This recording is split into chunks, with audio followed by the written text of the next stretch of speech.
Something's not working yet.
Building an alliance. Will you join us?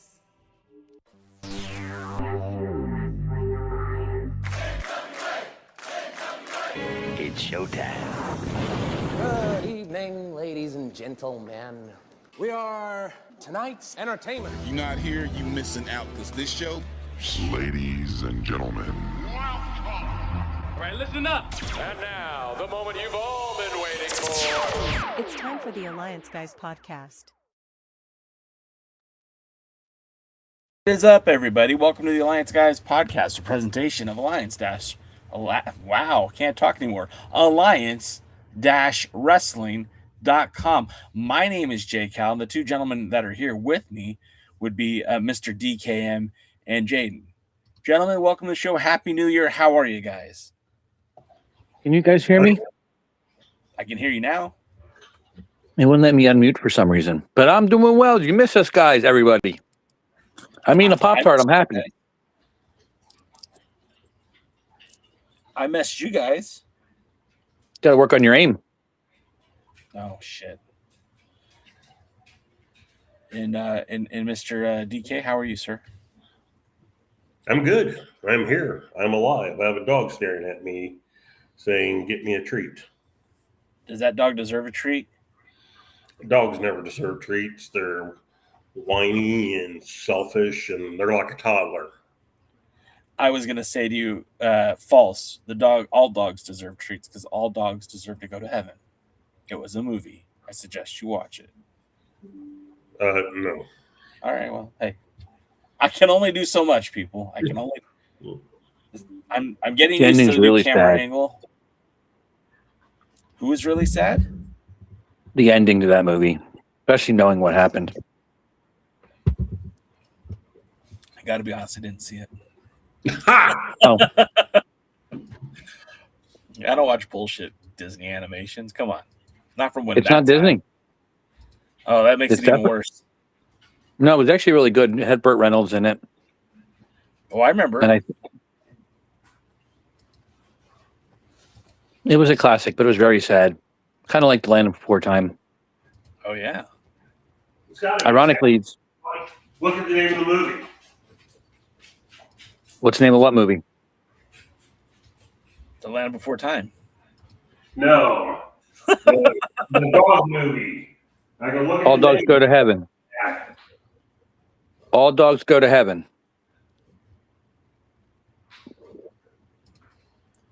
You're not in heaven playing with the boy that adopted you. Something happens. That's how you get to heaven. Oh, come on now.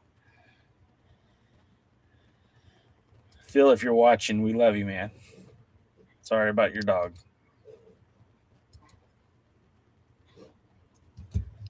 All right, let's be a little bit more cheerful right now. I don't know how this happened. Okay, I don't know how we got here, but this is where we're at. You is how we got there. Wait, me? Yeah, you told me to watch that movie. Oh shit! What was that? That was my phone. Oh. They're already calling me Kevin in the chat, man. I'm already getting Kevin in the chat. Kevin no wins, ladies and gentlemen. Kevin no wins. He's got no wins. How could he be the bad guy? Maybe you should get Kevin Frazier to come back on the show, and then they'll have a Kevin. Maybe. Well, that's interesting. So, real quick, I just want to encourage all the people watching right now that you too can own your own NWA replica championship. On TikTok, we have one for sale for $85, which is a lot more than, or a lot less than the person that bought this for me paid. And you could have your own NWA Worlds Heavyweight Championship just by clicking the link and buying your own title belt. Oh, we're trying to make money in 2026, guys. So let me tell you.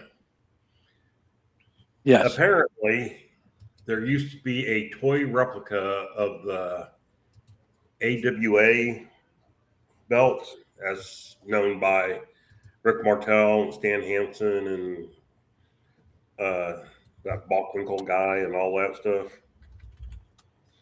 And I never knew it ever existed, or I would have bought one.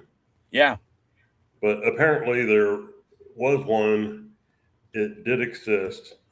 And you can occasionally find them on eBay. And Before it became... You said it was an AWA... Figures Inc. belt or whatever Yeah. Figures Inc. That's the AWA Remco Toy Championship belt, Rick Martel. It's meant for little kids to wear.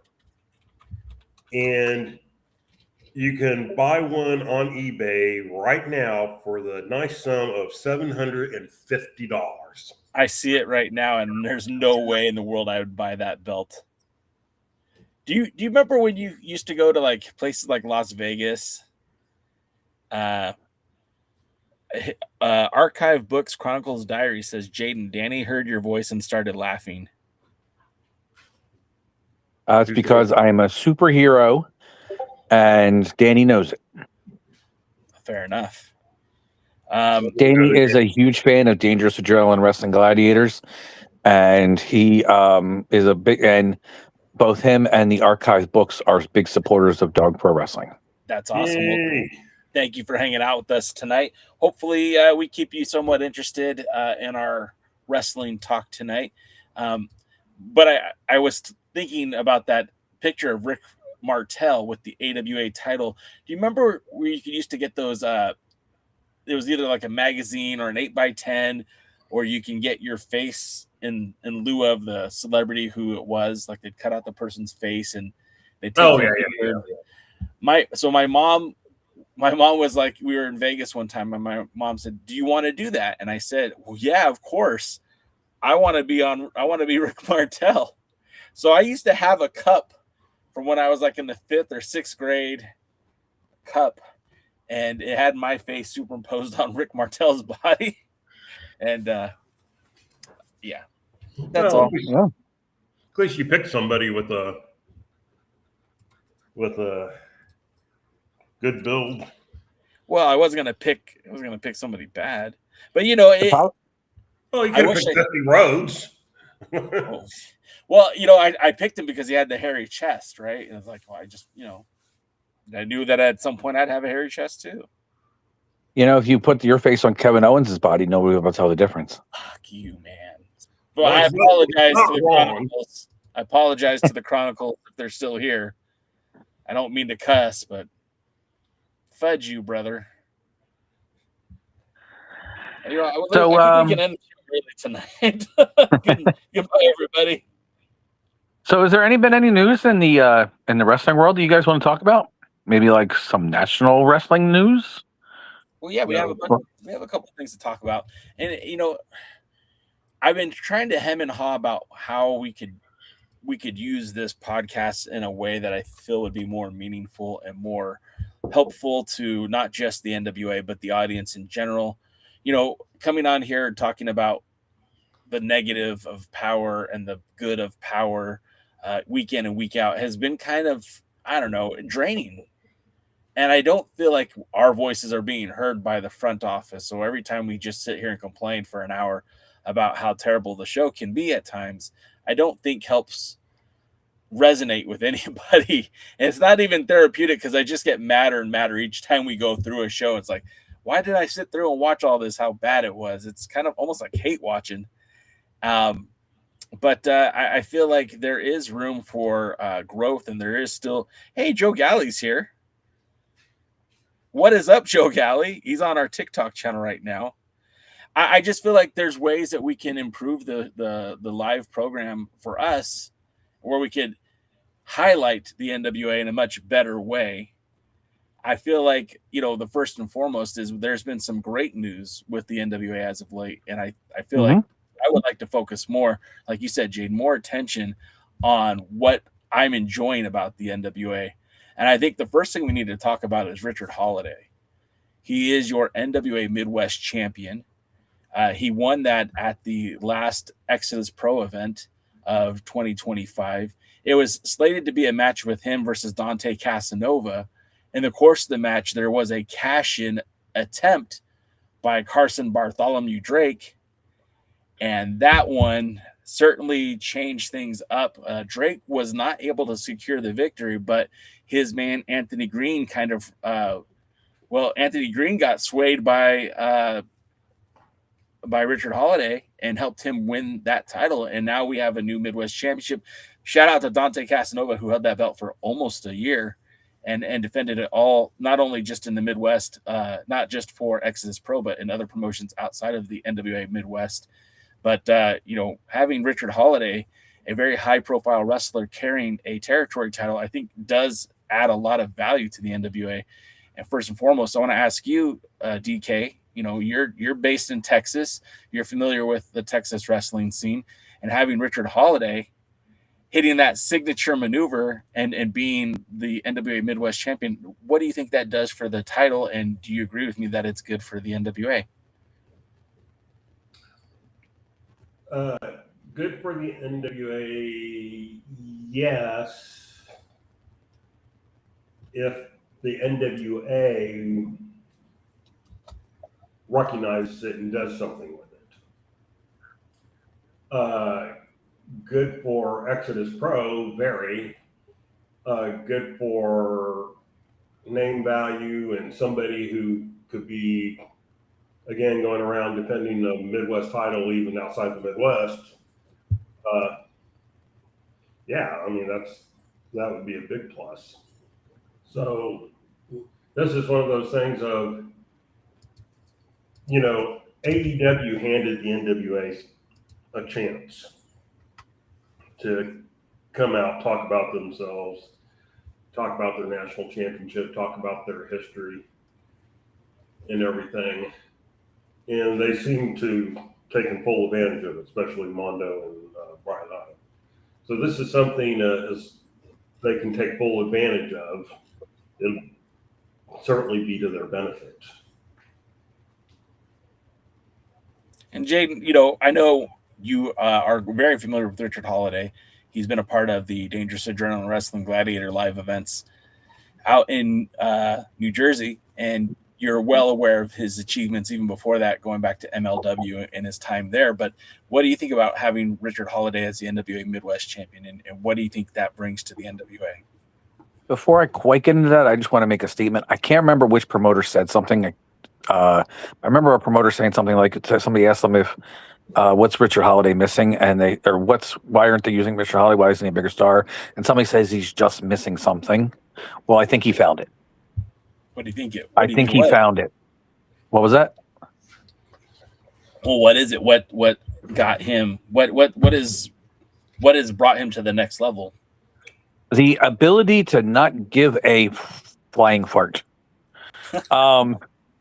He finally, a lot of people, here's the thing, a lot of people don't let themselves be successful because they're afraid to fail. And I think that's what it is he's no longer afraid to fail. He'll sit there and do whatever he needs to do. If it works, that's great. If it doesn't work, oh well, on to something new. He does not have that fear now. He just does not care. He'll just go out there and put stuff out there to put his personality and to get people to pay attention to him. It started off with that mustache. I know everybody hated it and they crapped on it. But it grabbed him attention, and from that point forward, he started doing what he needed to do to get noticed. In professional wrestling nowadays, we don't have big broadcasts where the only thing you can watch is 4 channels, and you have to put your antenna into your toaster to be able to get a good UHF station. But nowadays, there's so much competing for your attention. You don't have that ability to just go on television and become a big star. You have to actually find alternate ways to create the ability and the image of what you want to put out there. And Richard Holiday has done that. He has now gone out and created himself. He's bigger now than he was when he was on MLW. And if a lot of people are crowning him the next indie god now that a former champion is signed to a bigger company. And we'll talk about that momentarily. Yes. But now people are crowning him to as a new indie god. And if anybody has the ability to do it, it's Cardona. He just recently hit former WCW champion. Why can't I think of his name? Dewey. David Arquette. And you David Arquette, Holiday. yeah. You said Cardona. You meant Holiday. I meant Holiday. Holiday just recently hit Dewey in the nuts. And it was right there, that's grabbing him attention. Everybody hated when what's his name again? I can't think of his name. David Arquette. Everybody hated when he won the WCW championship, rightfully so. But he has talked about his love for the business and how he didn't want to be the champion. And he's endeared himself to the wrestling crowd. And now he's out there still putting himself out there, and Holiday's taking advantage of that. He's taking advantage of the popularity of other wrestlers like Tommy Invincible and like Ben Bishop, and started working with them and sharing each other's spotlight. Sometimes the spotlight, if you shine 2 spotlights, they can be twice as bright. Yeah, for sure. And then he's been doing that too. It's very intelligent, everything he's done, between asking Pink to acknowledge him because he wants to use her song, The Signature Maneuver. He wants having all the videos out there. Hell, if I'm not mistaken, I think he made a video for you guys for the alliance-wrestling.com to kind of hype that. So he's going to go out there any way he can to get his name out there. And it's a shame we don't have that video queued up at the moment. And I don't have access to it on this terminal, so I apologize. But yeah, it's a wonderful way that he's out there just using our podcast to try to get himself more over. And it's brilliant. He'll take it all out there. Shout out to Joe, who's just Joe Galley, who's watching over on TikTok, said David Arquette, great guy, met him in Hollywood. And Arquette has kind of had that kind of a loose relationship with the NWA too. I mean, it wasn't that long ago. I guess it was a long time ago when he stepped into the ring with Josephus in that hair versus hair match back on that pop-up anniversary show. I think that was back in 2018 or 2019. RIP Josephus. So Arquette has had a little bit of past connection with the NWA. And Joe complimented me on my mustache, and thank you, Joe. I get more compliments on the beard, but I'll take that mustache compliment. Joe Galley, I know you don't have any stroke, or if you do, help us out. I really, really, really want to hear Gary Michael Capetta announce the new NWA World Heavyweight Champion in the Thrillbilly Silas Mason, and he lives in Florida. I think a nice championship celebration, big interview or something, having Gary Michael Capetta come out. He lives in Florida, not far from where you record, and have him talk about the NWA World Heavyweight Champion. I think that will make great social media. I think that'll make great television. I think that'll be great for the brand. I think that'll be great for Thrillbilly. I'm just trying to put that out there. If I was told right now, one of the things that when it comes to the business is be careful what information you give away, but always put things out in the atmosphere, put things out in the sky, put things out in the heavens, because that's how you get things done, is by talking about it and by putting it into action. Archive says Jaden is famous for only remembering workers' gimmick names and not their birth names, which is why he can't remember David's real name, and that's why you remember him as Dewey. Dewey, yeah. Even though I prefer the Dewey from Malcolm in the Middle. Hey, or the Duck. Joe just said DM him, so I'll try to facilitate that, because I know you're not on social media, but we'll get something facilitated, because I think that would be really cool. I think having Gary Michael Capetta announce our world champion Thrillbilly Silas Mason, I think would be a lot of fun. And I always like the reaching back into that historical pocket that is the NWA. I mean, part of the reason why the three of us love the NWA so much is it's rich with history and tradition. It goes back to 1948. And, if you can have a callback from the stars of yesteryear. And what's their current motto that they've been using on their shows and stuff? You say it. No, I'm asking the question. It's, you're putting me on the spot. I know it's a good one. I just can't remember it off the top of my head. That's kind of the way it's like. I love it every time I hear it, and now that I'm trying to think of it, it's not coming to me. Hey, Joe, thanks for stopping by. We appreciate you checking us out, and we would love to have more NWA conversation with you down the road. Thanks, Joe. Get him on the podcast, Joe. Join the podcast. Message him. We want you here. I'll send him a DM, and I'll send him a DM later, now that he's open to at least having his name read on the air. I'm sure he might be interested in talking shop with us. So we'll definitely we'll reach out to him down the road too. But go ahead, DK. You were saying. I'm sorry, I didn't mean to interrupt. No, I just thought it was a. Come on, somebody out there remembers what it is. NWA now, forever. Wait, that's a WWE. Sorry. No, but it was the way wrestling's supposed to be. The way wrestling used to be. That's Smoky Mountain. It was a different twist on it being history, or the history or whatever, and it's just like it fits so perfectly, and we've all proved that we're brain dead, apparently, that we don't. When Dangerous Adrenaline Wrestling Gladiators first started and was part of the National Wrestling Alliance, tagline was "Tradition with the Future." That's really clever too. Real quick, I want to acknowledge DK, that Joe really was trying to encourage you to come out to the event that's taking place this weekend for TSW out there in Forney. You're familiar with Forney. I know you've been to Forney because I was there with you. DK, go get Morty and Forney.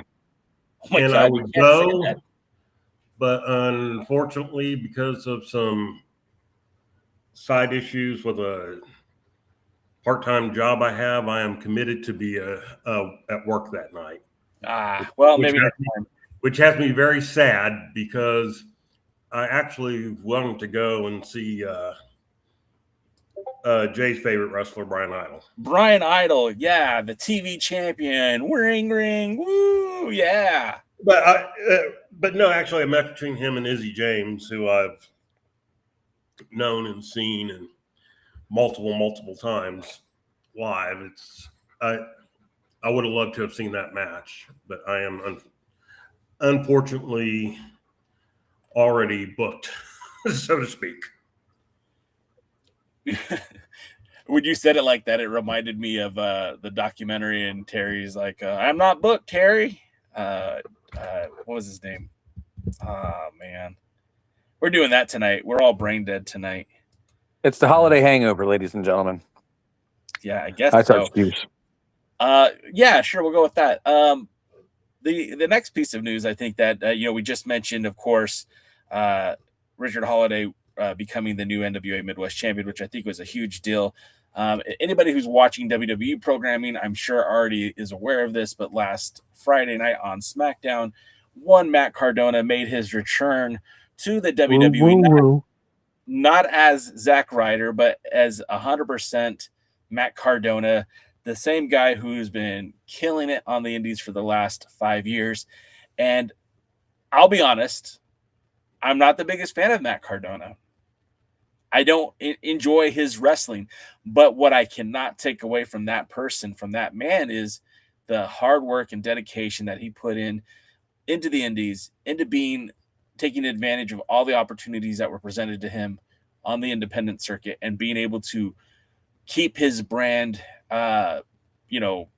always ready to be picked up by the WWE. And I mean, he basically established a blueprint for every single independent wrestler out there. And really I guess maybe not the independent wrestler that's out there, but every wrestler who's been released by the WWE, when they say, hey, we just don't have anything for you. Matt Cardona literally went out there and made himself from, pardon stealing your phrase, Cody, from undesirable to undeniable. And the fact that along the way, he was a game changer world champion and spent a lot of time working for GCW. He spent a lot of time working for the NWA, was doing international tours in Japan and Australia, and really just putting that Matt Cardona brand out there. He wasn't living off the morals of Zack Ryder. He was really paving his own way as Matt Cardona. And I mean, it didn't hurt that he was still working with TNA Wrestling and still having some visibility to the WWE. He appeared on NXT programming and vice versa, was wrestling talents from the WWE while in TNA.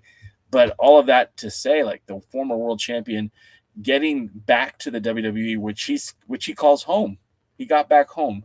And I want to know from you, DKM, like, what do you think about Matt Cardona's 5-year odyssey from the WWE back to the WWE? Do you think his time in the NWA helped the NWA, or do you think the NWA helped him? I'm curious as to what you think. Yes. Okay. The interesting thing, the one thing I think Matt Cardona did that was the most right, the most correct, was that he wasn't Zack Ryder on the indies. Yeah. Now, I'm not talking about just the name, because, people can change their name or whatever, but they're basically the same character. He literally kind of reinvented who he was. Even though, he did some gimmick match stuff like that. And of course, I hate hardcore stuff that he got into. And I'm not fond of intergender wrestling, which he did in TNA and all that. But you can't deny the man was willing to do whatever it took to be noticed, to make money. And as we always say, that's what it's all about. If you're in this business, if you're not in this business to make money, you're a fool. Or a wrestling promoter. Exactly, one of those two. But it's one of those. I'm happy for him. Yeah. I don't think he's going to become a big star. He might win the U.S. title or something like that. Or if they ever move into Raw, maybe the Intercontinental title again or something. But sure. I don't think he's ever going to main event, true main event. But by his own acknowledgement, he's probably more in the latter part of his career. And so, yeah, if you can go there and finish up, why the hell not? And was he beneficial for the NWA? Yeah, I think overall he was. I don't think they brought him in the best way. I don't think they made him champion in the best way. But he was well known enough, and I think he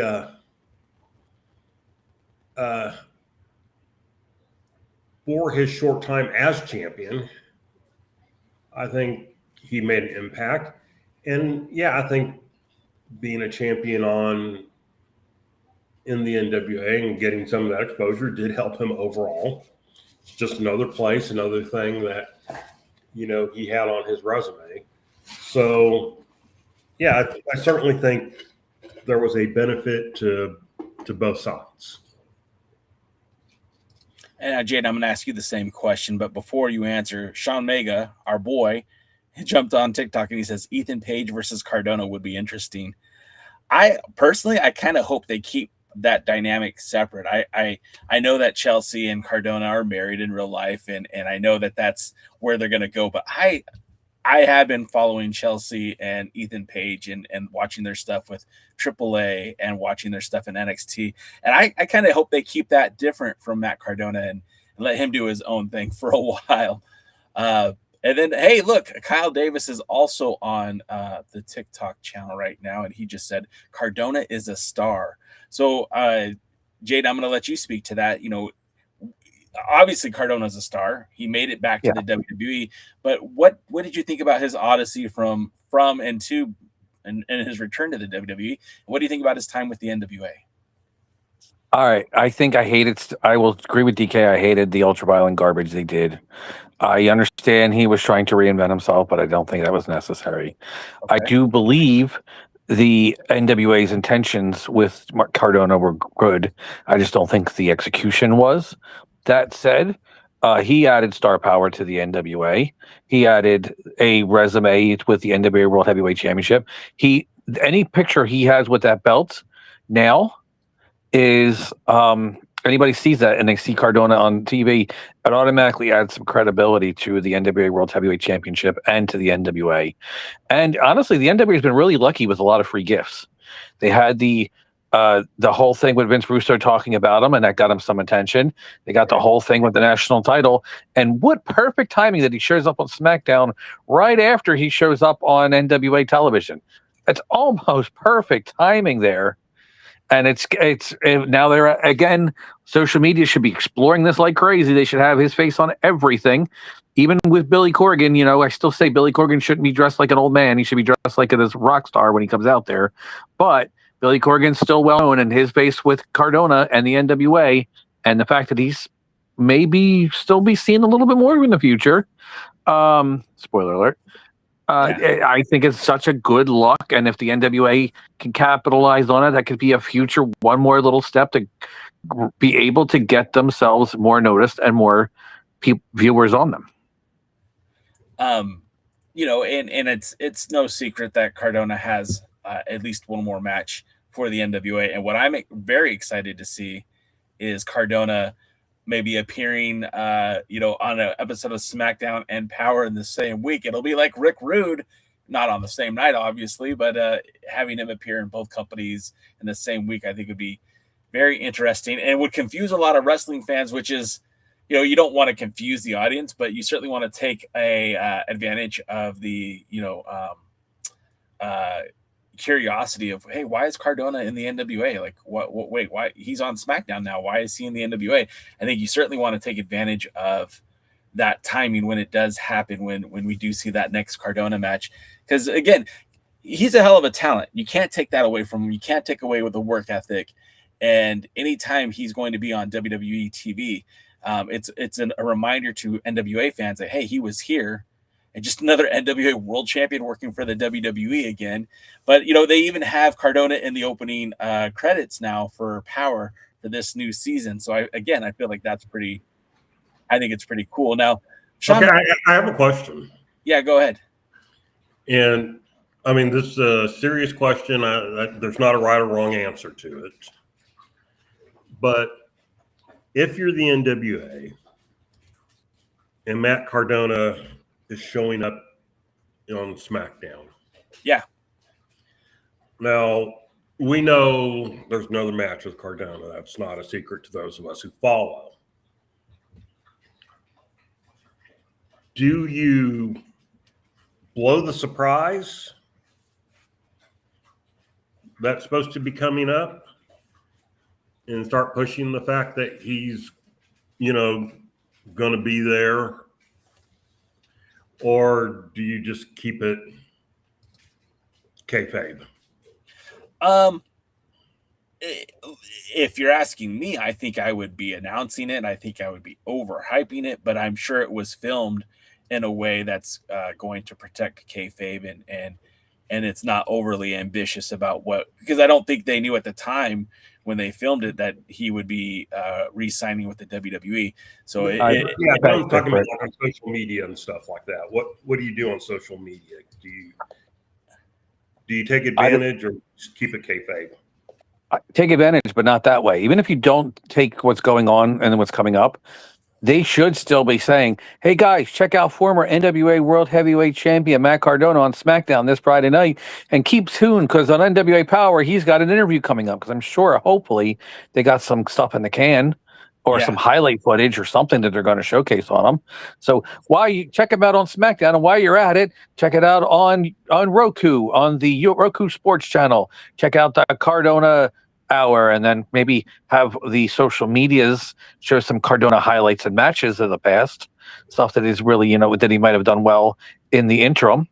And even if you don't have that championship aspirations, and they don't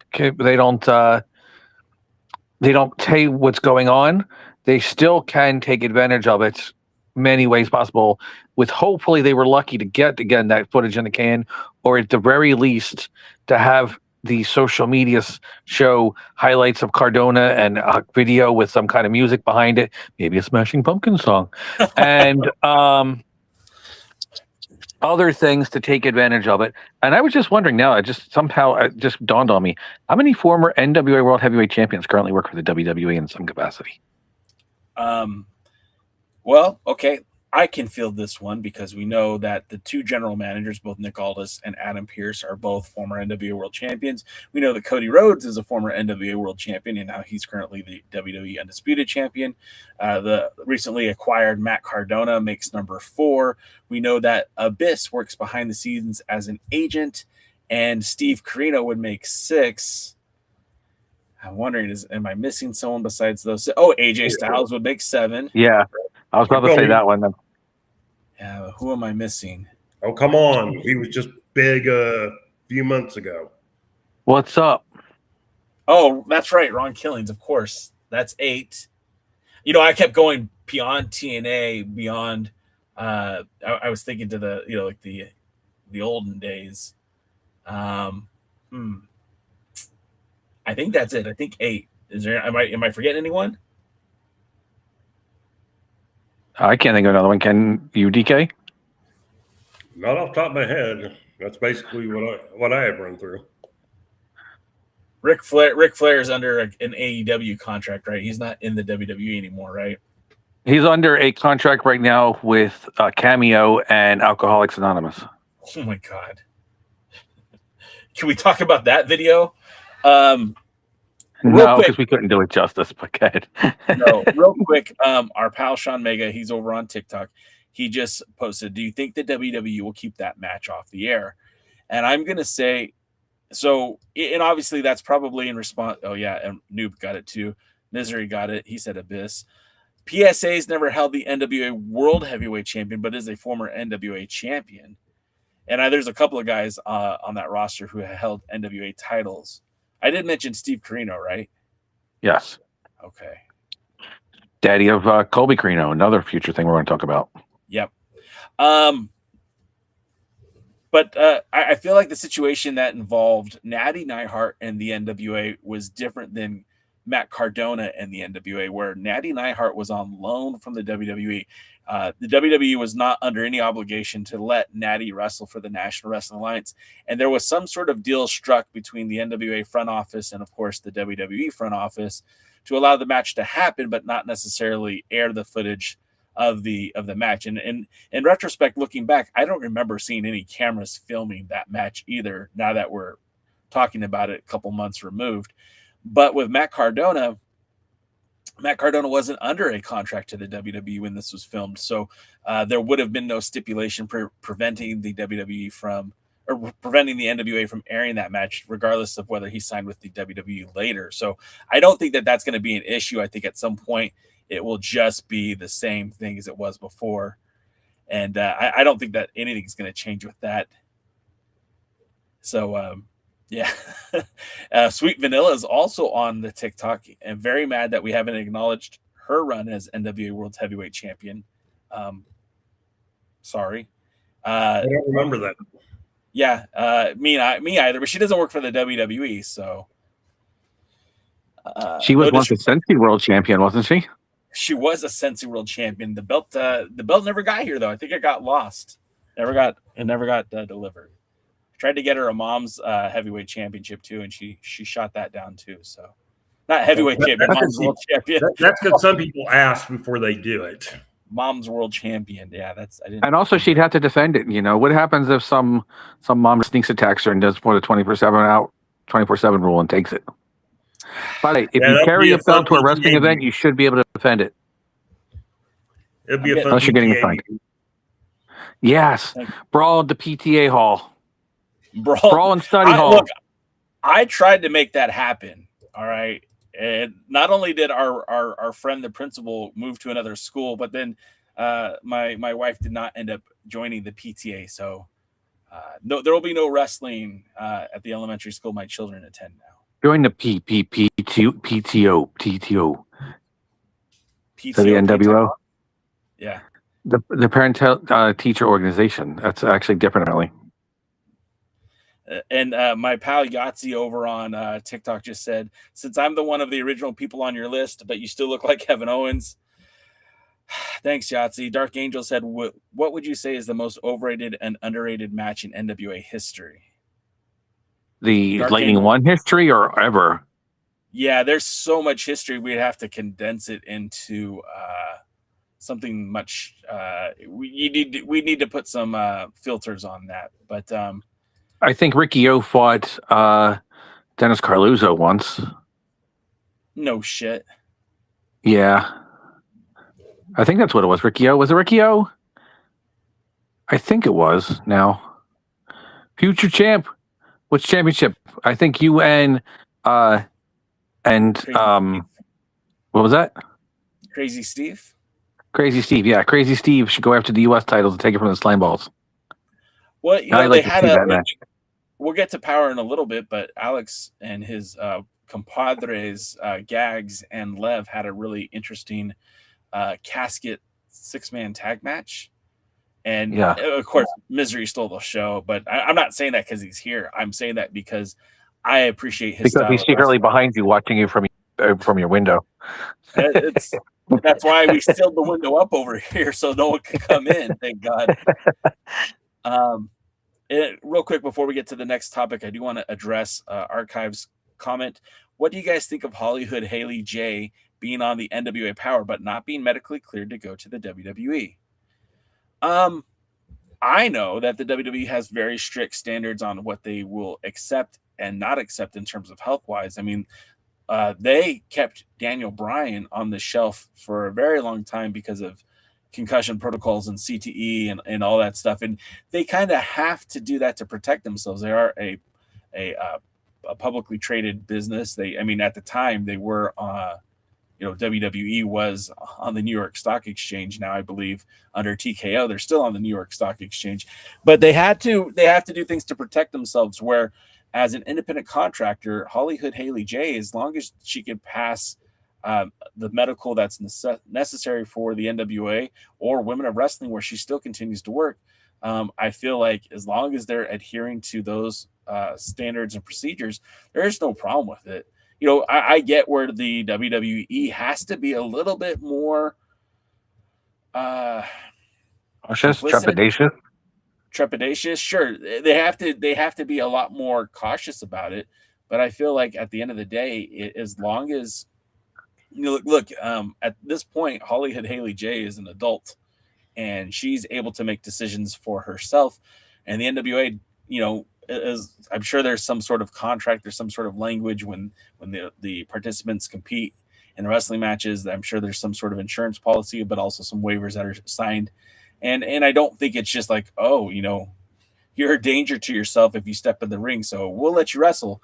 I think, obviously she has to be okay enough to wrestle for them. And but I don't believe the restrictions are probably going to be as strict as someone as WWE. It's probably whatever the state would allows. Sure, that too. That would be my guess.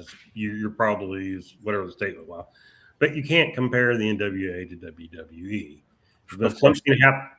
If something happens in the NWA or WOW or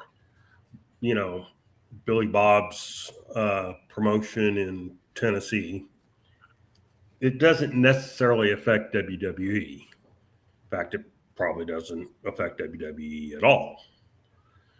But if something happens in WWE, that gets world headlines, not national, world headlines, and it will affect all of wrestling everywhere.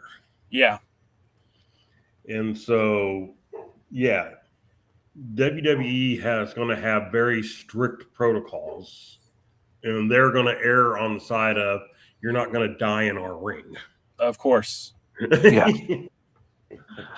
And it's true. Dog still has issues because of Chris Benoit. Dog still has issues because of the Attitude Era. You know, with getting buildings, with looking for sponsors. That still does hold weight with people who have long memories. And unfortunately, it does hurt when it comes to trying to get in these places to run events. Yeah, I mean, nobody, including WWE, wants to see a return to the Attitude Era. No. Are we good to move on? Sure. I'd say so, yeah. So then the next news that we've been talking a little bit about this on the pre-party for the last couple of weeks, but it's new for the Alliance guys, is EC3, the former NWA National Champion, former NWA World Champion, also an owner of the territory NWA Exodus Pro, has decided to part ways with the National Wrestling Alliance. Now, this is big news because, again, he's a former World's Heavyweight Champion. He announced via social media that he had concluded his time with the NWA, and what he said was this: my time with the National Wrestling Alliance has come to an end. I'm grateful for the opportunities I was given and the people I shared work with. The top 1% was never a gimmick. It is a stand. Future actions will reflect that. He would go on to say that he was most proud of his time in the NWA, in which his rivalry with Tom Latimer, which was honestly what powered the NWA for most of 2023 and 2024, the ultimate match of death against Matt Cardona, which was the first NWA main event for their broadcast on the CW Online or the CW app, and then defending the 10 pounds of gold against former World Heavyweight Champion Jack Stane, kind of being the bridge of the Lightning One era back to the International Wrestling Corporation era, and of course retiring Tyrus. And I gotta acknowledge that I felt like EC3 did quite a bit for the NWA. One thing that he left off that list of accomplishments was he was the first NWA World Champion to defend the title in All Japan Pro Wrestling since 1989 and Ricky the Dragon Steamboat. I think there's a lot of acclaim just for that. Of course, he also we lost Jaden. There's also a lot of acclaim for the fact that he was able to take the title around the world. And I guess my question to you, DK, is, there was at least 50 title defenses that are verifiable. However, EC3 claims that there were 80 title defenses as World's Heavyweight Champion, which really shatters any record of the modern day NWA World Heavyweight Champion. I'm curious as to what you thought about EC3 as World's Heavyweight Champion and how you feel the NWA will exist without it. I thought he was a good choice for champion. Of course, after Tyrus, I thought Murdoch was a good choice for champion too. Yeah. Tyrus, not so much. But yeah, I thought he was a good choice for champion. He certainly did everything he could with the title. He went everywhere with it. He defended it everywhere with it. Only saw two negatives during his time as NWA champion. One, I didn't like that he brought out the Ohio Valley National title belt. Seemed ridiculous as the World Heavyweight Champion to bring out another promotion's national championship. Yeah. And then because by this point, the NWA had basically stopped doing the pay. Oh, there go the dogs. That's not pay-per-views. A lot of his matches never got out of second gear. Yeah, I kind of felt that too, but I'm also just kind of curious as to, you know, being able to take the title everywhere he did. Now, remember, it just wasn't with the NWA or just the NWA territories. I mean, he brought the title to Southern California. He was the first champion since Nick Aldis to bring the title to Southern California. He did take the title to Australia. I think he was the first champion since Nick Aldis to take the World Heavyweight Championship to Australia. He defended the title in Europe and specifically the United Kingdom, and was able to, again, have that belt in All Japan Pro Wrestling. Now, I know that's not the end-all, be-all, and that doesn't necessarily make him the greatest, but having that 10 pounds of gold in All Japan Pro Wrestling, that dome globe, if you will, I feel like that's a kind of a big deal. Do you agree, disagree? Are we talking to me or to DK? Anyone who wants to answer. I do agree. I do agree, though. I do hit your leg on your knee on the little metal bar underneath the table. My ankle actually just popped, and it hurt so bad. Well, I'm glad you finally got a pop. Oh, you man. But yeah, I think it's a big deal. Anytime you get the championship out of the country to make it our true World Heavyweight Championship is a big deal, in my opinion. All Japan is not in its glory days anymore, but it's still a major recognizable name, just like the NWA. They kind of are sister promotions. The only thing I'm really sad about is I really would like to see the NWA World Heavyweight Championship defended in All Japan, maybe against the Triple Crown champion, Davey Boy Smith, Harry Jr., a.k.a. Harry Smith.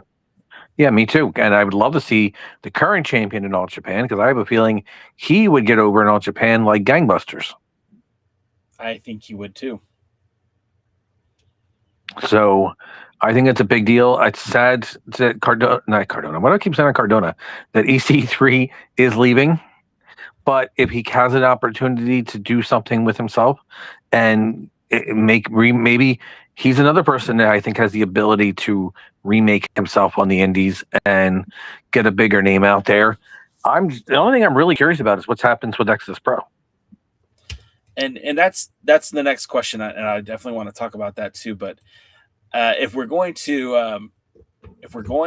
oh, Sean Mega says he disagrees. Now, Sean Mega, I would like to hear you elaborate on that. And while you elaborate on that, and our TikTok chat, I'm going to ask Jaden real quick.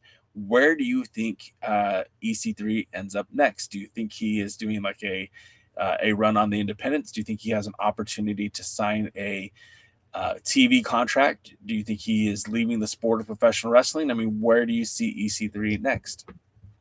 I think if he was leaving the sport of professional wrestling, his goodbye speech would have been different. I have a feeling what I would think he would do, and I might be wrong, but he might be trying the Cardona route now that Cardona is out of that spot, and trying to reinvent himself and wrestle anywhere that'll book him. The NWA, TNA, MLW,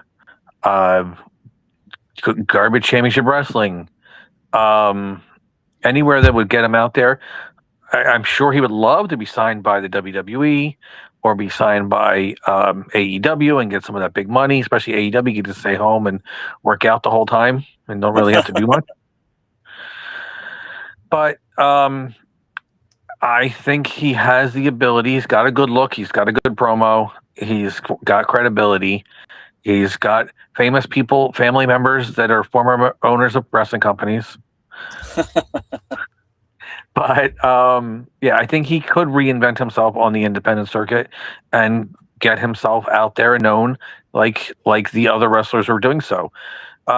Here's the thing. A lot of wrestlers talk about reinventing themselves on the indie circuit, but I don't know how many actually do it.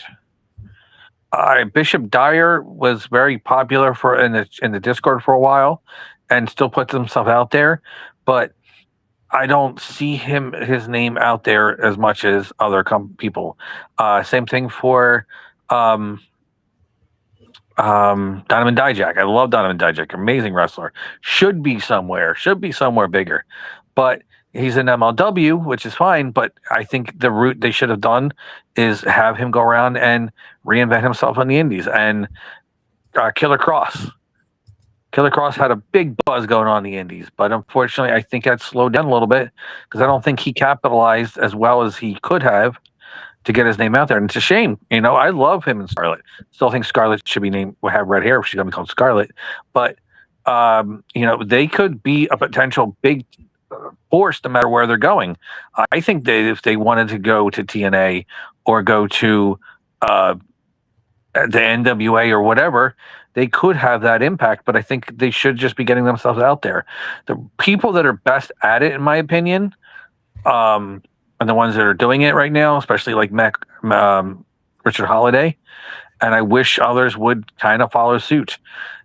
I would love, another wrestler who we should talk about more often, Hammerstone. Yeah. Here's somebody that I think that I don't know why other people aren't picking him up, but he could be out there doing everything he could to get himself a name out there. And I will say, who's doing it?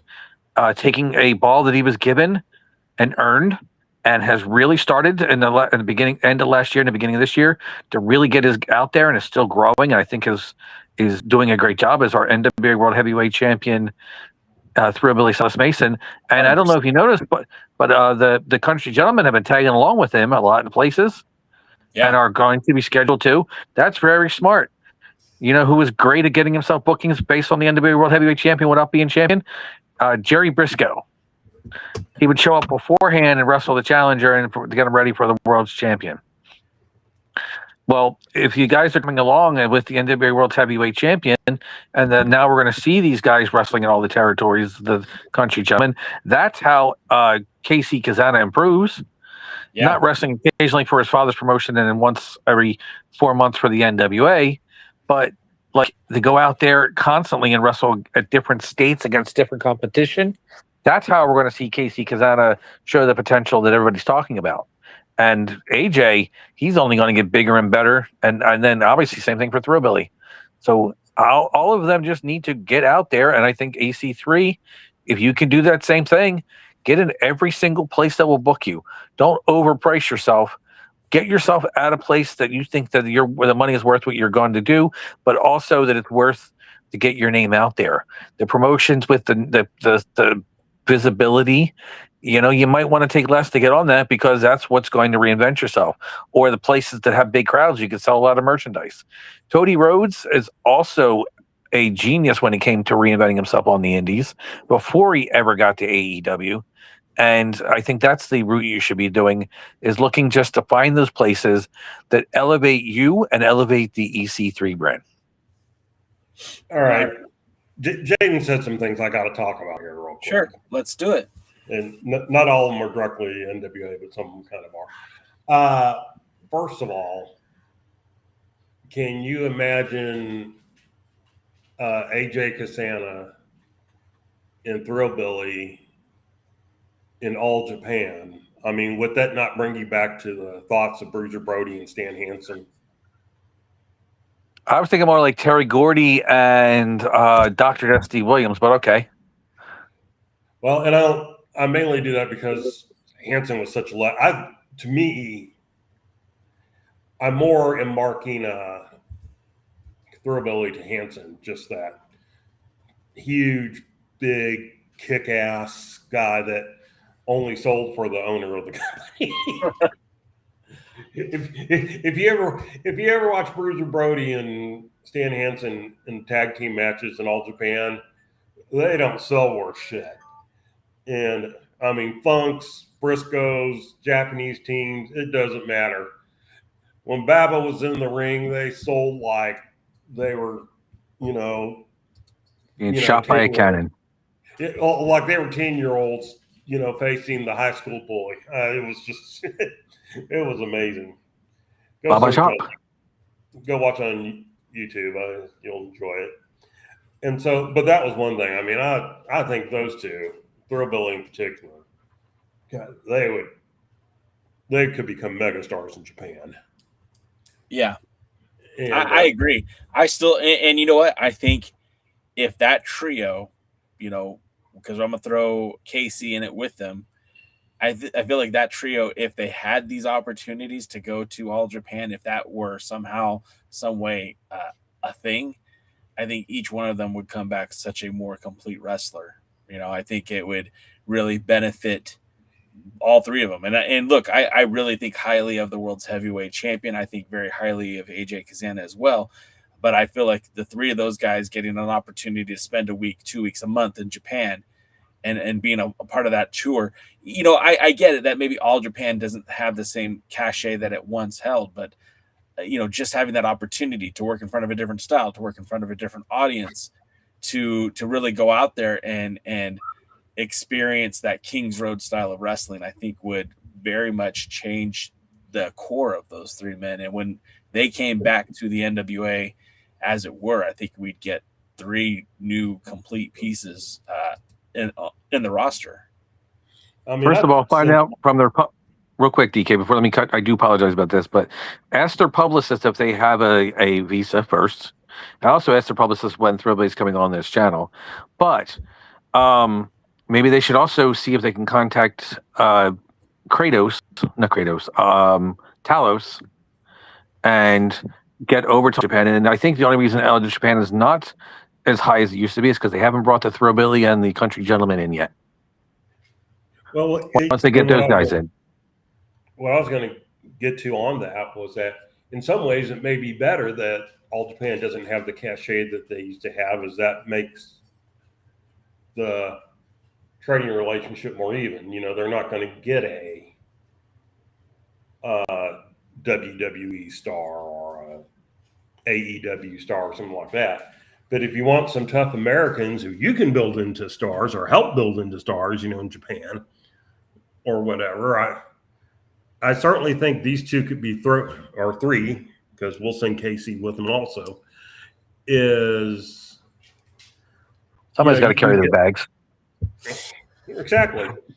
By the way, we do know that Thrillbilly has a passport and visa because he has worked in Australia.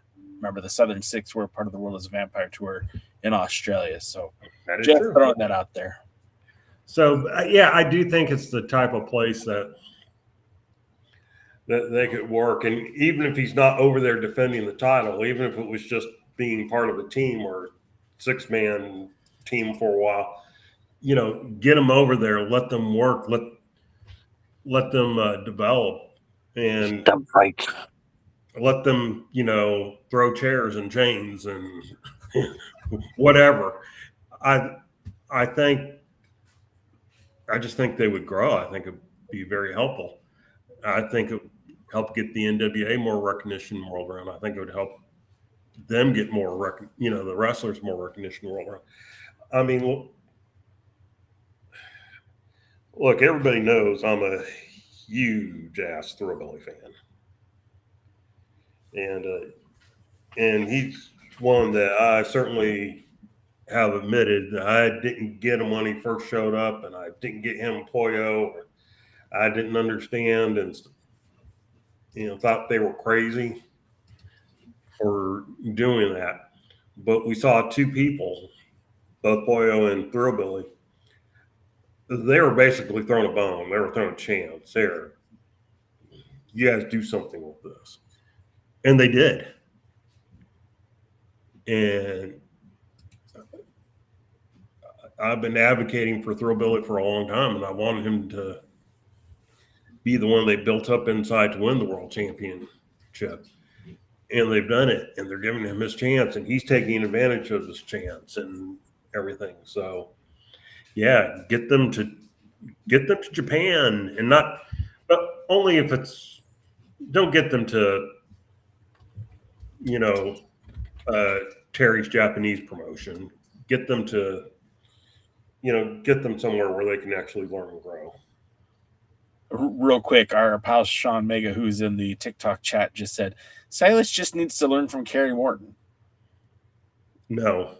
I love Kerry Morton, and I think Kerry Morton's great. I don't know what Kerry Morton could teach Silas Thrillbilly Mason, but Well, they're not the same type. Kerry as a heel is successful as a chicken shit heel. Yes. And kind of he's successful as the one that gets beat up too. Yeah. And that's not Thrillbilly. No, and it never should be Thrillbilly. Thrillbilly's the Bruiser Brody Stan Hansen heel. I mean, it doesn't surprise. And what I'm saying by that, not necessarily mimic those two, but the idea is you're not surprised when they win. You expect them to win. They're big grown ass men who look like they can beat the shit out of you. Well, and I feel like when we're talking about our guy, Silas Mason, I think the apt comparison is Terry Bam Bam Gordy. I mean, in terms of in-ring ability, in terms of size and strength, I mean, I don't know that there's a better comparison to that. Hell, he even played him in a movie. So it's not far off to suggest that. And, and I feel like I feel like at this point in the game, Silas Mason might be a more complete wrestler than Terry Bam Bam Gordy, because I feel like his promos are on fire too. And I'm not over here just trying to glaze our world's heavyweight champion, but I also acknowledge the work that guy's put in. He's gotten better as a promo guy. He's gotten better in the ring. Obviously, if you look at his shape and size, I mean, look, I've been to at least a dozen NWA events over the past few years, and I saw Thrillbilly Silas Mason wrestle for the national title, the TV title. And I saw him when he debuted, and he was, with Poyle Del Mar, and you could see the evolution that this guy has gotten to the gym. He's gotten his diet right. He's gotten his shape right. He's built like he should be built. He looks amazing. And as someone who's going to the gym and working on his fitness right now and pulling weights and watching what I eat, like, it's not easy. And the fact that he's doing it at this level and he looks great, like, you got to celebrate what that guy has done, not only professionally, but like personally, how he's changed his appearance to look more like a world's heavyweight champion. And I feel like he 100% passes the poster test. That's always been my requirement for NWA wrestlers. We kind of get siloed in because we're such fans of the product that, this guy is great and this guy is great. But then when you put him on a poster and he's next to Batista, or, I guess Batista's not a good comparison considering he's been retired for a while, but you put him on a poster next to Cody Rhodes or Roman Reigns or Samoa Joe or John Moxley why would you ruin it? Why would you ruin it with that one? He held the title enough times. Just throw the guy a bone. Swerve Strickland. You could put these guys on the poster, and do they fit? Does Thrillbilly Silas Mason look like he could be in the ring with Samoa Joe? And the answer is yes. Can he look like, if you put him across the ring from Roman Reigns, does he shrink? Does he shrivel? No. He matches the intensity, the strength, the look. I mean, he's not just an indie guy anymore. He's polished. And if the WWE were to come calling, or TNA or AEW or New Japan, I would not be shocked or surprised. So, again, not to gloss the guy, but I feel like he certainly has earned what he's got in the NWA. I mean, you're 100% right. He's done what he's needed to do. He's put on top matches in the ring. We still talk about his match with Davey Richards as the one that turned us. He lost the match, but you watched him and you said, man, that guy has potential. He could be a star.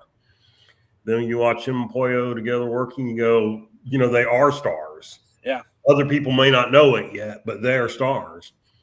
And you listen to him when he's at TV stations or whatever, and you're just like, well, and that's one of the reasons, there are a little bit of negativism out there. That's one of the reasons I don't like the skits, because in a skit, he's not Thrillbilly. Right. But when he's just out there talking, when he's being him, when he's giving all his praise to, his Lord and Savior, Terry Funk,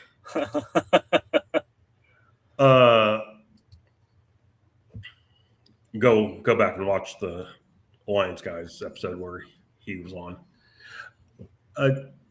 Yeah, just he's done the stuff that he needs to do. He like you said, he says he's the biggest man in wrestling or whatever. Yeah, he looks like he could be in the ring. Even his name's good enough. Jim Cornette has the name test. I don't have a problem with Thrillbilly Silas Mason. Yeah, it does sound best.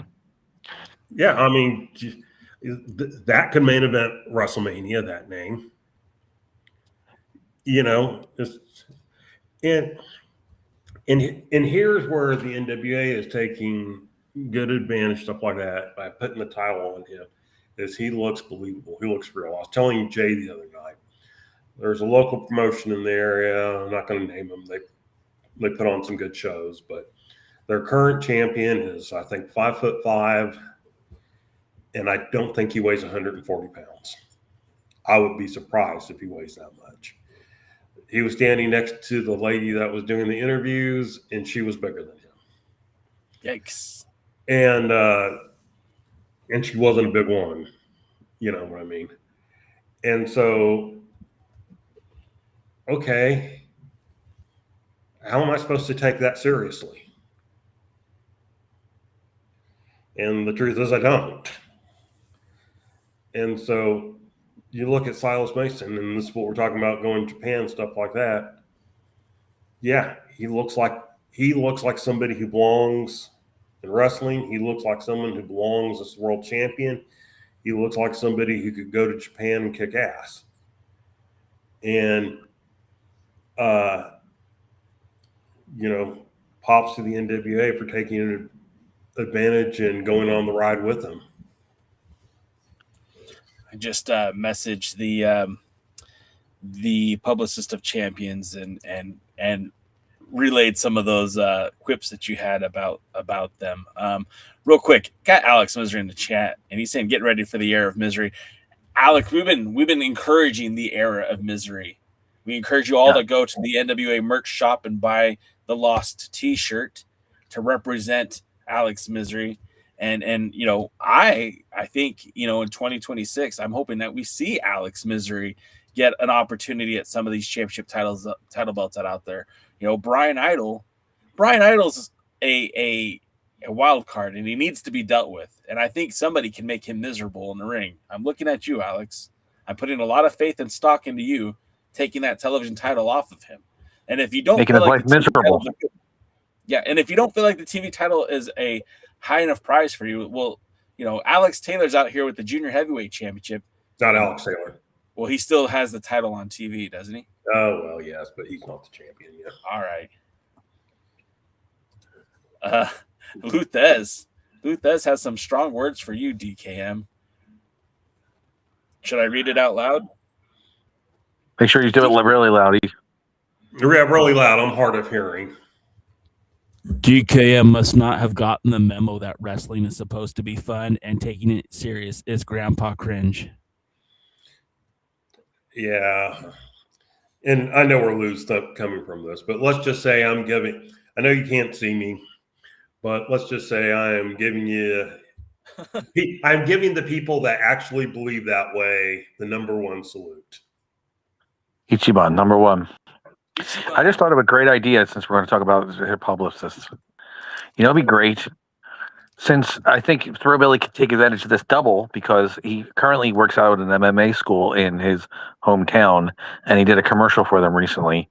Wouldn't it be great to have maybe, say, Dan Severn come in and work with some of those guys in his MMA camp, and while he was there, maybe do a training video with Thrillbilly that could be shown up on NWA TV or on Instagram or his Facebook page or anything like that?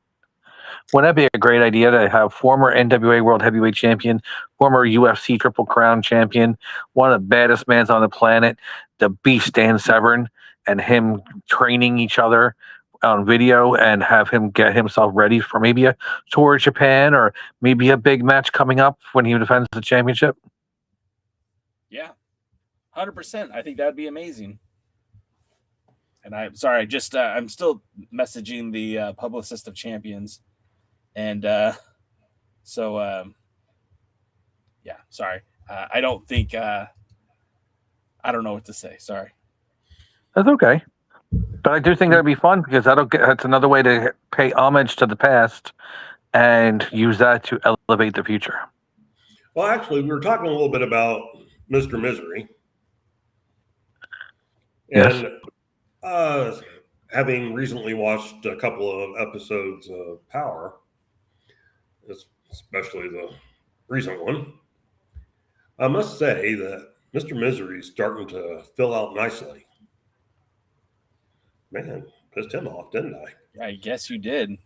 But he's certainly looking. I watched AEW last night. Sorry. Me too.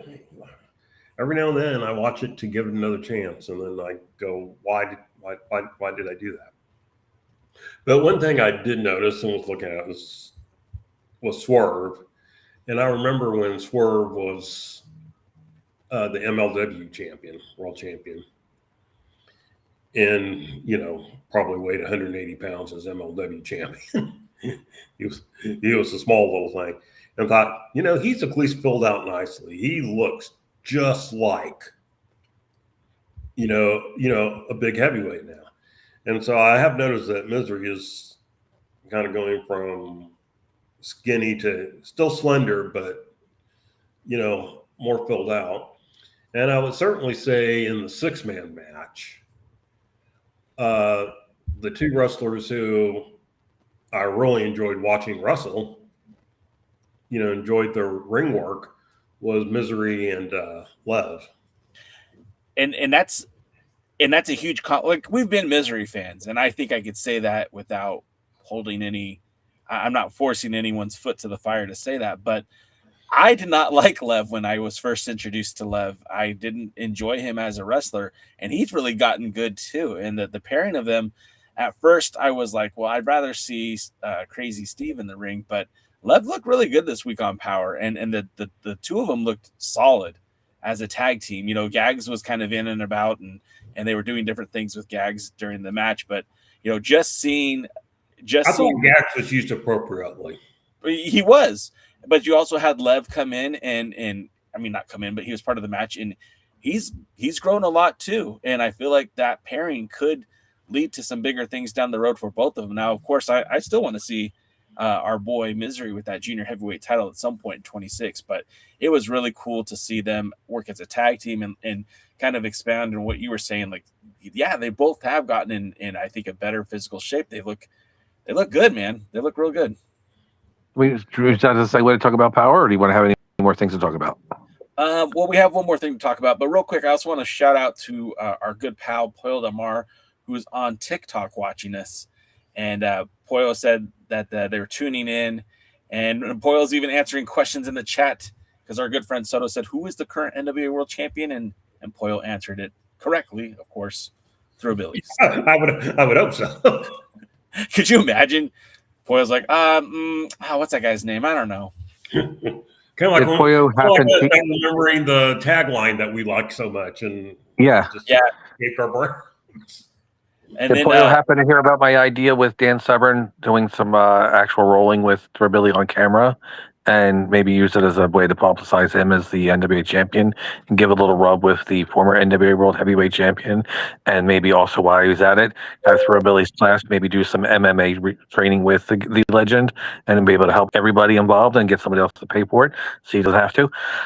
All in breath. No, but I think maybe we should DM that to Poyo later, because I think that's not a bad idea either. And then the last piece of news, and I don't know if this is news.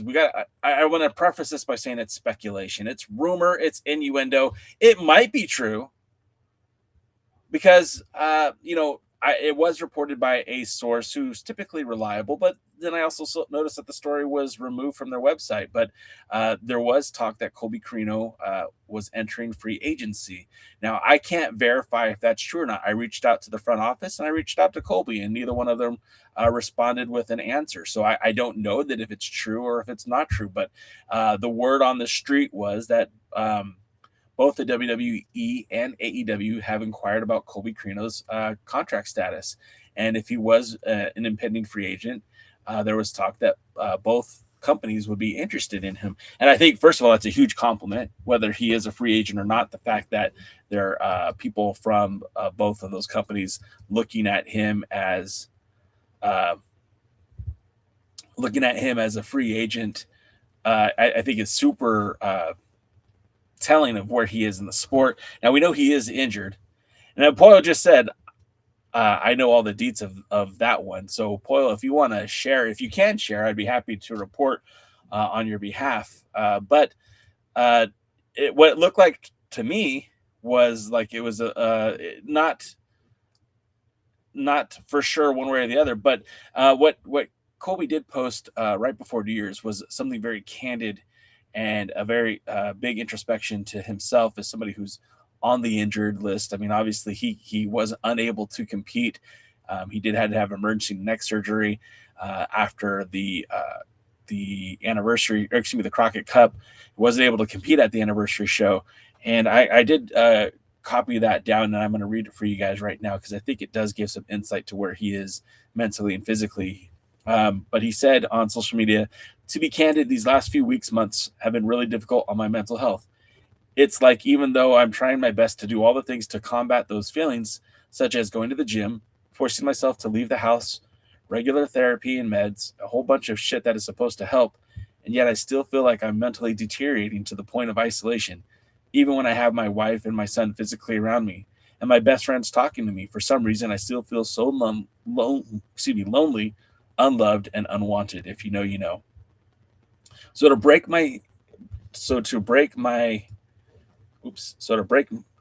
that, I'm going to start posting at least one picture a day, hopefully of me, as I am super self-conscious of my appearance, face, body, everything. So hopefully this helps me with that.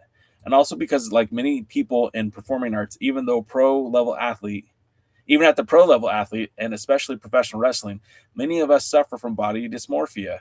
I took this picture and I'm sure you don't see what I see. I see a distended gut on an otherwise skinny 18-year-old kid's body that got his ass beat on ROH TV. I see that I lost a lot of definition from before the surgery. I see a face I would do everything to hide from my camera in the world if I'm not in a ring. But I also see progress. I also see someone who was told they might never walk the same again, doing every lift I did before surgery. Lower weights, of course. I see a man who fights through the pain and voices that tell him he can't do it. And sometimes that is just getting out of bed and just does it. I see a man who does everything possible to support his family, though wrestling, and support his family through wrestling and give them things our families wouldn't be able to. I see a man who can not only walk and run unrestricted, but is 100% return for a MF and return to the ring in 2026. Day by day, we rebuild physically, mentally, emotionally. Why wait till the new year? And I think that's, first of all, super transparent on Colby's part, and something that I don't see a lot of any athletes do, is to be that real with how they're feeling and where they're at mentally. And also someone who sounds very determined to get back into the ring. I relate to that extremely.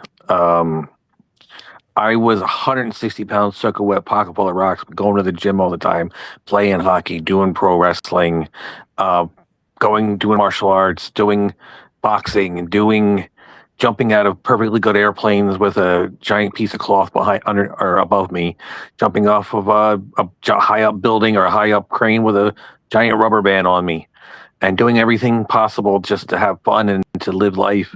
And then I broke my neck and went from $160 soaking wet to well over 360. Oh. And depression hits in, and I never really was that big into fast food or eating bad stuff, pizza being the exception. But I used to be able to eat a pizza and lose 4 pounds. Now I walk by a pizza place and gain 5. And I know how hard it is. I got so big. I was so fat. I had to run through the door and have it to even get through it after being buttered up. It was not fun, but I know what it is. I'm not anywhere near where I want to be, but even getting where I was a difficult procedure because I didn't want to even leave the bed. I didn't want to leave the dark. I just didn't want to call anybody, didn't want to talk to anybody. I was miserable. And it took a lot to get out of that. Pollo on TikTok said that for wrestlers who receive a massive dopamine rush from an in-ring competition, that tracks. And I mean, I guess I even get that to an extent, as I'm not somebody who, is out in the forefront, but we do this live stream every week, and I got to be honest, like the last couple Thursdays when we weren't live, it did feel like something was kind of missing. And it's like we don't have the audience, obviously, that that the NWA does, and we'd be lucky to have 100 people watching, let alone thousands. And I can believe that there could be that isolation feeling when you're not able to perform, you're not able to be in front of the camera. And then Poyle also says the loss of performance instantly removes inactivity, which offsets depression. So, to what Jaden's point was, not being able to compete in the ring certainly is not the best place to be.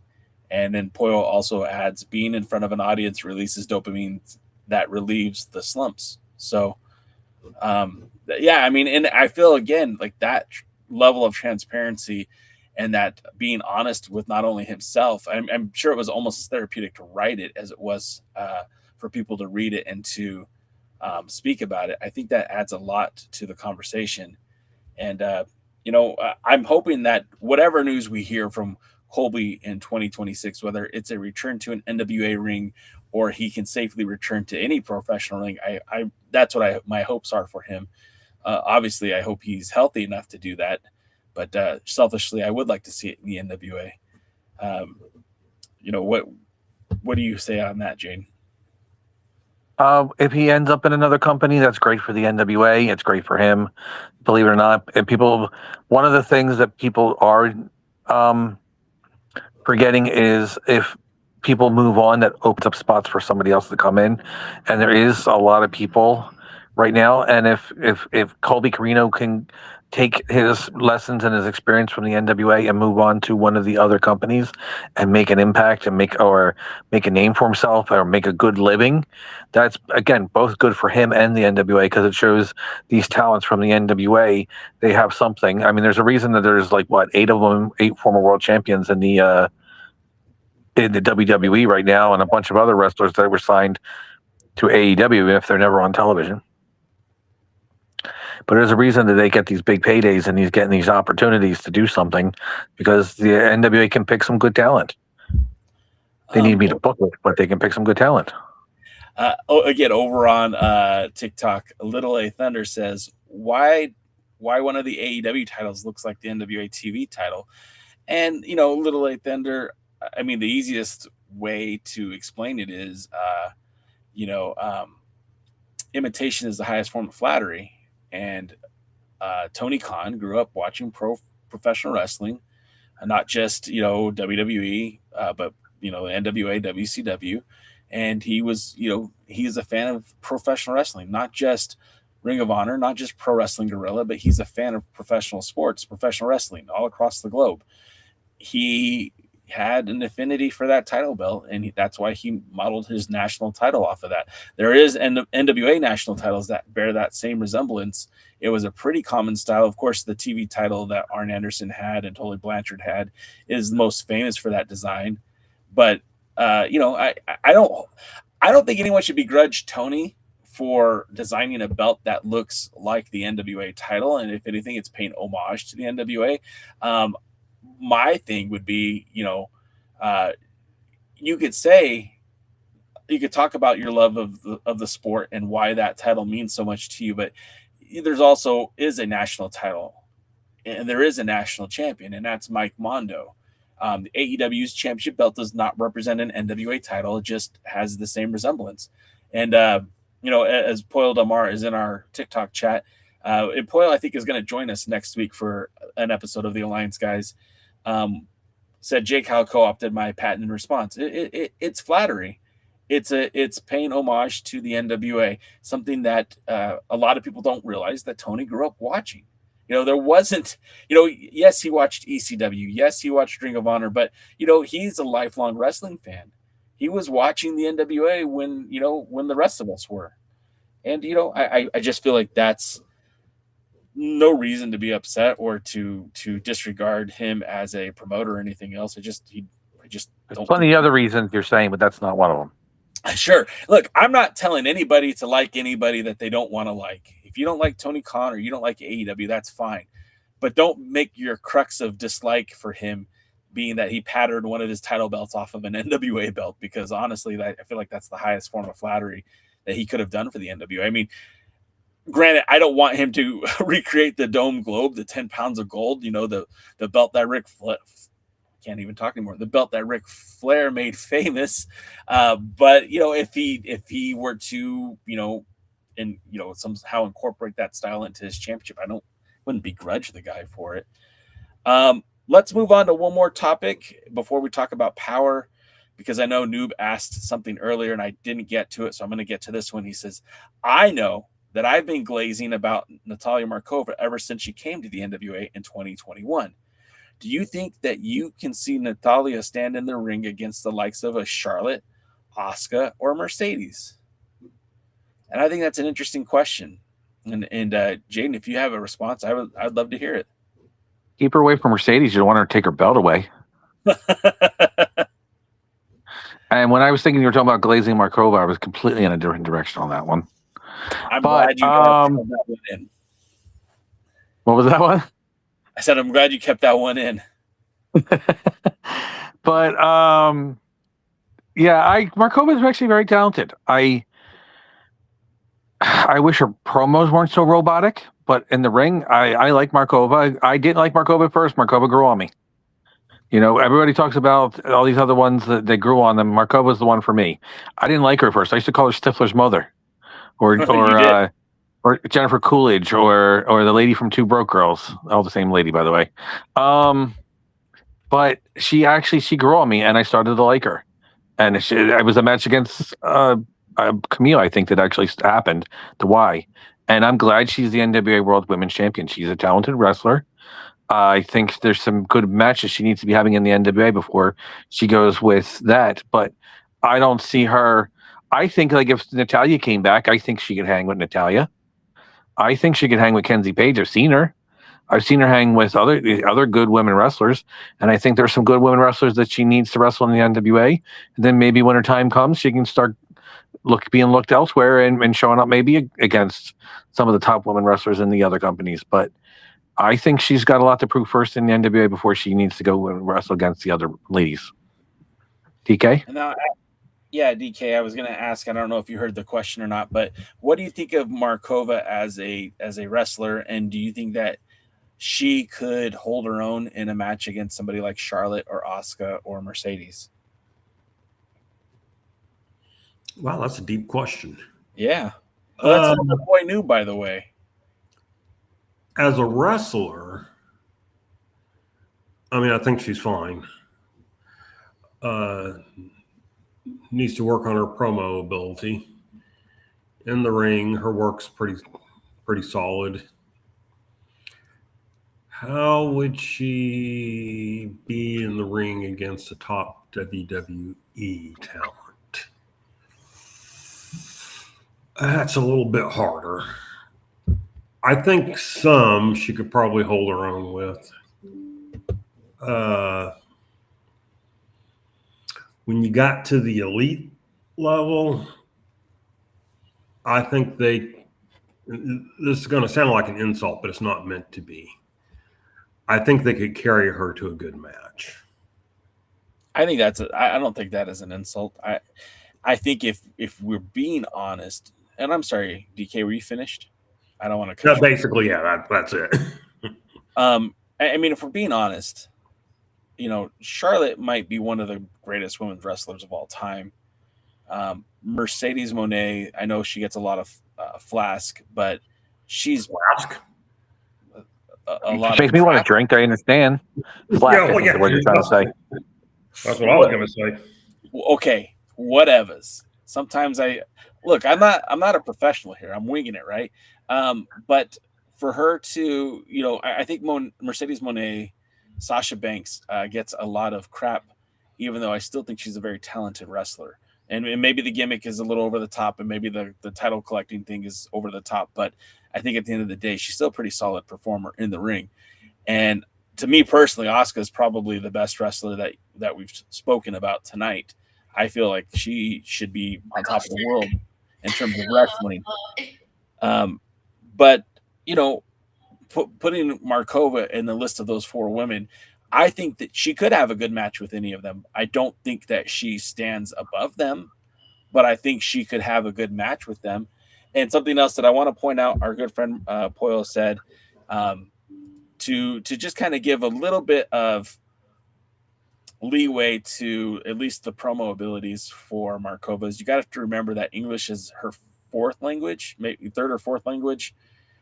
She's very conscientious about the nuances of English. And Poyo believes that sometimes it paralyzes her in promos, but Natalya could certainly hang work rate wise. She's a talented wrestler, can carry anyone to a great match, and that's not disparaging. And Markova is skilled enough to work seamlessly with anyone. Now, again, Poyo, friend of the show, Poyo is going to be joining us next Thursday on the channel, not just in the chat. Poyo will be with us on the channel itself. Of course, Poyo is going to, you know, talk very positively about NWA talent, and I don't feel like Poyo is overstating what Markova can do in the ring. I don't think Markova is at the same level as the 3 ladies we spoke about, but I don't think she would look bad in a match with the 3 ladies. I think they can make magic. You know, recently, if you're watching WWE programming, you've seen, oh gosh, I forgot her name. DK, I know you know her name. This episode of Alliance Guys podcast is brought to you by CTE. Yes. Poyo, by the way, Poyo, I'm biased, but not unrealistic. And no, I don't think you might be biased, but I don't think that what you said, anything of this was out of the question. And that was one of the reasons I wanted to be careful of how it came across. I don't think she's at an elite level, but I think she's at a, top level. And I think she could have a good match with any of them and be competitive with any of them. And even where it comes, like I do understand that English isn't her 1st or 2nd or maybe 3rd language. And understand what Poyo was saying. I almost think it would improve if she didn't worry about it. I think if she just said what she wanted to say, then without worrying about all the inflection and stuff like that, they might come out better. But I don't want to be dismissive. Again, she's somebody who I've wanted to see in the world title picture and what the world title. When we were in Nolans, when Jay and I were there, and she talked me into buying $50 shirt by selling Brand Idols to me for $10. You should wear that on the next podcast. Oh, it's in a special place. The trash. And what? The trash? Oh no, not at all. My son stole it from me. Okay, fair enough. And I don't want to know what he's doing with it. No, not the Markova shirt. But anyway, okay, well, anyway, not being here nor there. What we're talking about now, because the CTE is cooking in again. All right, let me. I basically what it summarized is we don't think she's on the same level as those ladies, but she could definitely hang with them and have a great match. And let me finish my point. I made a comparison to Maxine Dupree. Thank you, Poyo, for pulling that name. I could not get there. Maxine Dupree is working a storyline with Becky right now, where obviously Maxine Dupree is not on the same level as Becky. And there are some challenges in their matches where it almost looks like, wow, Maxine's not ready to be there. But, she's getting better by sharing that time in the ring with Becky in front of a large audience. And I feel like if the situation was Markova and Asuka, Markova and Charlotte, Markova and Mercedes, I don't think there would be a disparaging level of talent in that ring where, you can tell that Becky is the seasoned veteran. You can see that Maxine needs a lot of work still, and she's learning on the job, which I give her all the respect in the world for doing. I think if Markova was in that spot, it would look less disadvantaged because she's a much better performer than Maxine Dupree in terms of wrestling anyways. And that's the point I wanted to make. If you put Markova in the ring with Maxine, I think nobody would argue with the fact that Markova would be the superior, more experienced, better in the ring wrestler. Well, Jaden might, but he's biased. But anyway, outside of that, I mean, I think Markova. I put her over any of the females currently in NXT. Yeah, I mean, no, without any problem. But and I think some of the main rosters, she would be superior to. Again, we were talking about the elite of the elite. And the last point I want to make about this, and then we only have a little bit of time to talk about power, but Pollo said this, and I kind of agree with her, and I want to hear what you guys have to say. Pollo says that if they're willing to tell that story, Markova is miles ahead, meaning if they put Natalia Markova in the ring with Becky Lynch in that IC title feud, Markova would be more prepared for that. And then she also added, if you put Markova in the ring with Maxine, it would be a catastrophe, which I think is also adequate and fair to say. She's a talented wrestler, and if you put somebody like Markova in the ring with like the aforementioned 4 women that we spoke of, I feel like she could carry her own. I don't know that she would be able to pull out more out of Maxine than what Becky has been able to get. And, and that's not on Markova. That's just, on the ability to be able to improvise. And of course, Maxine is still very, very green, still very early in her career, and things could change quite a bit. Real quick, David Valentine says Natalia Markova versus Tessa Blanchard would be fire.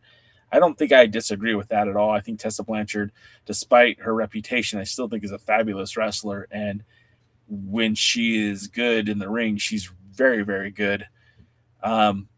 Archive Book Chronicle Diary says, speaking of Kenzie Page, do you think that she would want to go from being the biggest fish in her pond to going to the WWE where she would not stand out as easily?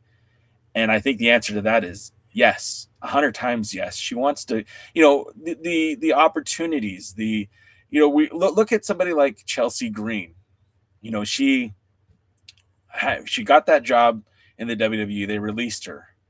And then just like her husband, she worked very hard to get back to being in the WWE. And, she had success in Lucha Underground. She had success in TNA, but she ultimately wanted to get back to the WWE. When she got there, she took the ball and ran with it. And I'm not saying that necessarily Kenzie Page would be able to take advantage of the opportunities the same way that Chelsea Green has. But I think any talent wants to be able to perform at a high level, wants to be compensated at the highest level. And I don't mean to disparage what the NWA can afford to pay its talents, but the WWE in most cases pays better than the NWA. And so somebody like Kenzie Page, who's only 26 years old, maybe 27, she has not even hit her prime yet. And she's younger, 23. I want to say like 24. 24. If there's an opportunity to sign and get those opportunities, NXT, getting an opportunity to wrestle for AAA, getting an opportunity to wrestle on SmackDown, Raw, whatever it is, I feel like any independent talent would take that opportunity. And again, it's not disparaging the NWA. It's just as it is today, as it stands, the NWA is not the WWE. It's not AEW. It's not even TNA. It is somewhere down the line. They're working on growing this brand. Famously a couple years ago, Dave Lagana said it's the oldest startup company in history because its history goes back to 1948, but they're basically reinventing the wheel for the NWA because they had to start over. And there was supposedly a 20-year plan. I don't think that 20-year plan exists the way it did at any point in the past, but that's still a growing corporation, it's still a growing company, and give them time. They've only been at this for what are we talking 8 years now? Right. And we also want to be realistic here. None of the Markova, Page, whoever, none of them are going to be dropped into Raw. None of them are going to be dropped into SmackDown. They're not going to be there against Charlotte. They're going to start, and Markova could easily start in NXT. Paige could probably easily start in NXT, but she might start and Evolve. Yeah. I mean, we need to, it's one thing to talk about how do we think they would perform versus the reality of what would happen if they got signed.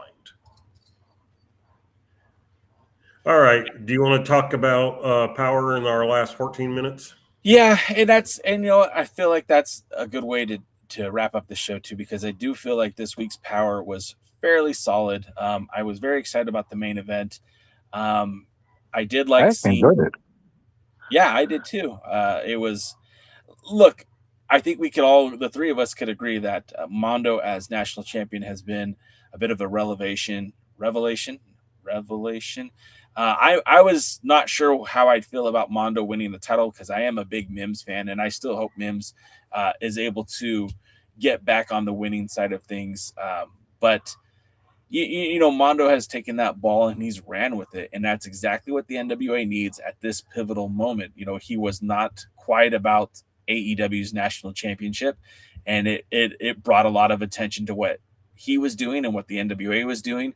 And he's carried himself very well. He's taking that belt everywhere. He's doing reps in the gym while holding the belt. He's defending the title outside of the NWA, and I think this is all very, very positive for the National Wrestling Alliance.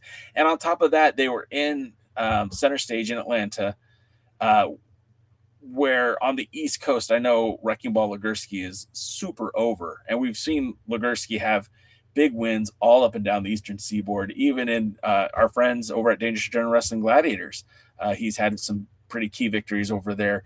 He works really well as a babyface, and he's been pretty awesome since him and Jay Bradley have broken up. And I was expecting a lot from this match, and we'll get to that one in a bit. But first, the opening card was Damian Fenrir versus Kerry Morton. Now, Fenrir had a pretty positive 2025.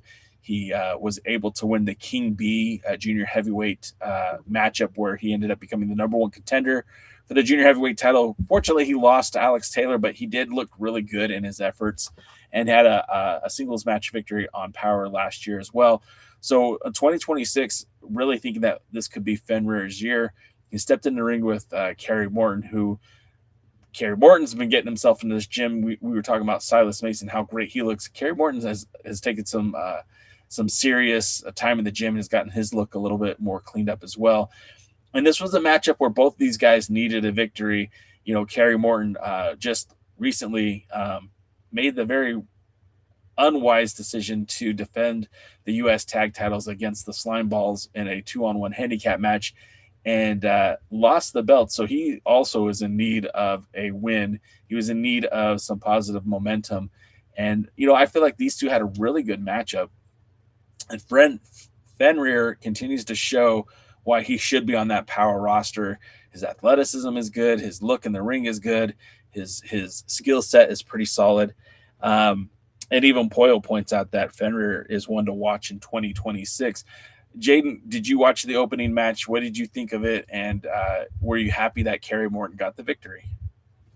I think Kerry Morton needed the victory more so than Fenrir. Fenrir's got potential, but his time's not quite yet. Kerry Morton is now. And I actually really much enjoyed the match. I thought Fenrir looked very good. I thought Kerry Morton looked good. I like Tim Storm back on commentary.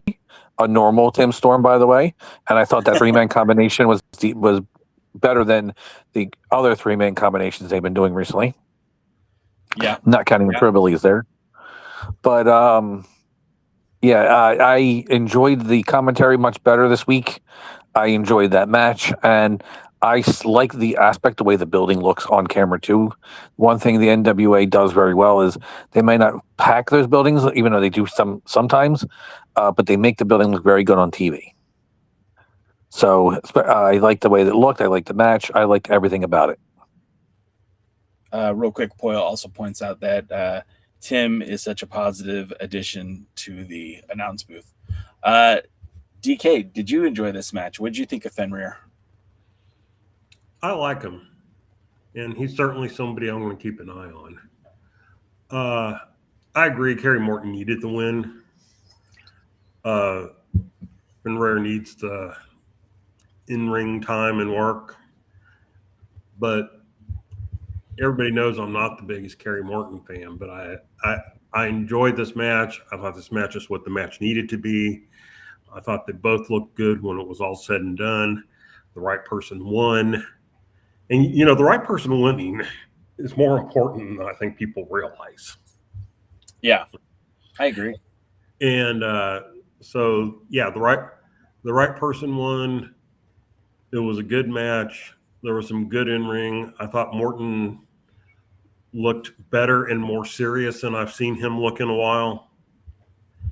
And I also think that he is starting to develop more of a heavyweight look as opposed to just a big junior heavyweight. Yeah. And no complaints here. And obviously, a guy who likes to complain. Yeah. And one of my favorite things to do. And certainly the announce booth is far superior with its current setup. Yeah. Yes. Sorry, my wife just distracted me. She said, "I'm a star." Okay, we get it. You're a star. Me too. Yeah. Well, we could all be stars. Then the next matchup, of course, we had, and I got to be honest, I didn't take great notes this time around. So I know we had Mims versus El Dragon Nihon, who is the 7-foot monster, also the wrestler who last faced off against Max the Impaler before Max decided to leave the company. This dude is a giant, and putting Mims in the ring with him, I want to see Mims get back on that winning streak, and I felt like this was not going to be that opportunity for him. This was obviously a big dude in that ring, and we didn't get the match I was hoping for with Mims. Obviously, the bigger man won, and big, strong Mims didn't get that opportunity to shine like I was hoping we'd see. But overall, I guess, this is at some point we'll see some sort of redemption tour with Mims, because I just feel like he's too good to be this low on the card, and I feel like they're going to push him back up to the top at some point.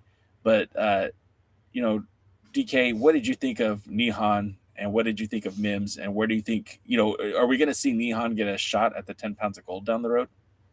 Well, he's already had a shot. Well, another shot, I guess. I hope not. At least no time soon. This was the low point of the show. It was a match that didn't need to happen and probably shouldn't have. They should. And if for it happening, the wrong guy won. I don't like bringing in monster wrestlers, because this isn't in the day of Andre the Giant, where Andre toured everywhere, even though he was signed with Vince Sr. Yeah.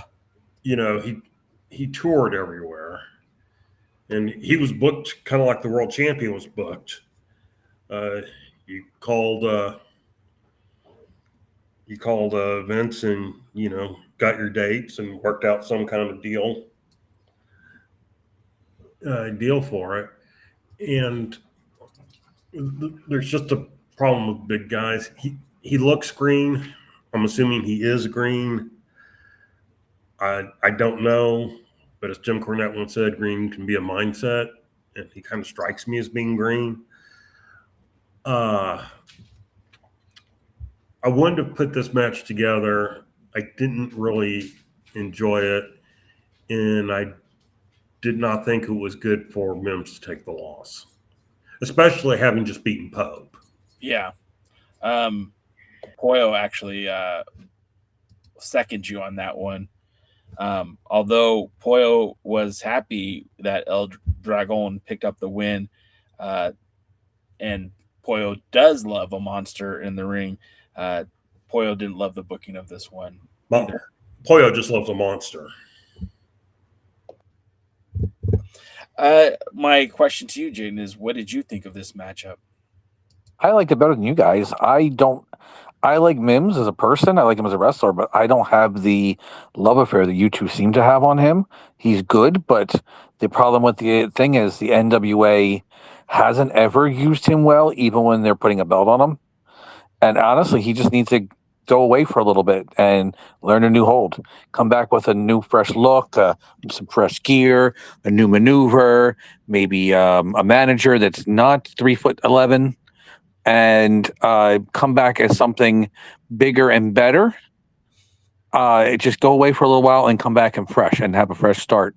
Again, new look, maybe tone up the gym a little bit. He's already jacked, but I mean, like, just change it up a little bit, come back and learn a little bit more.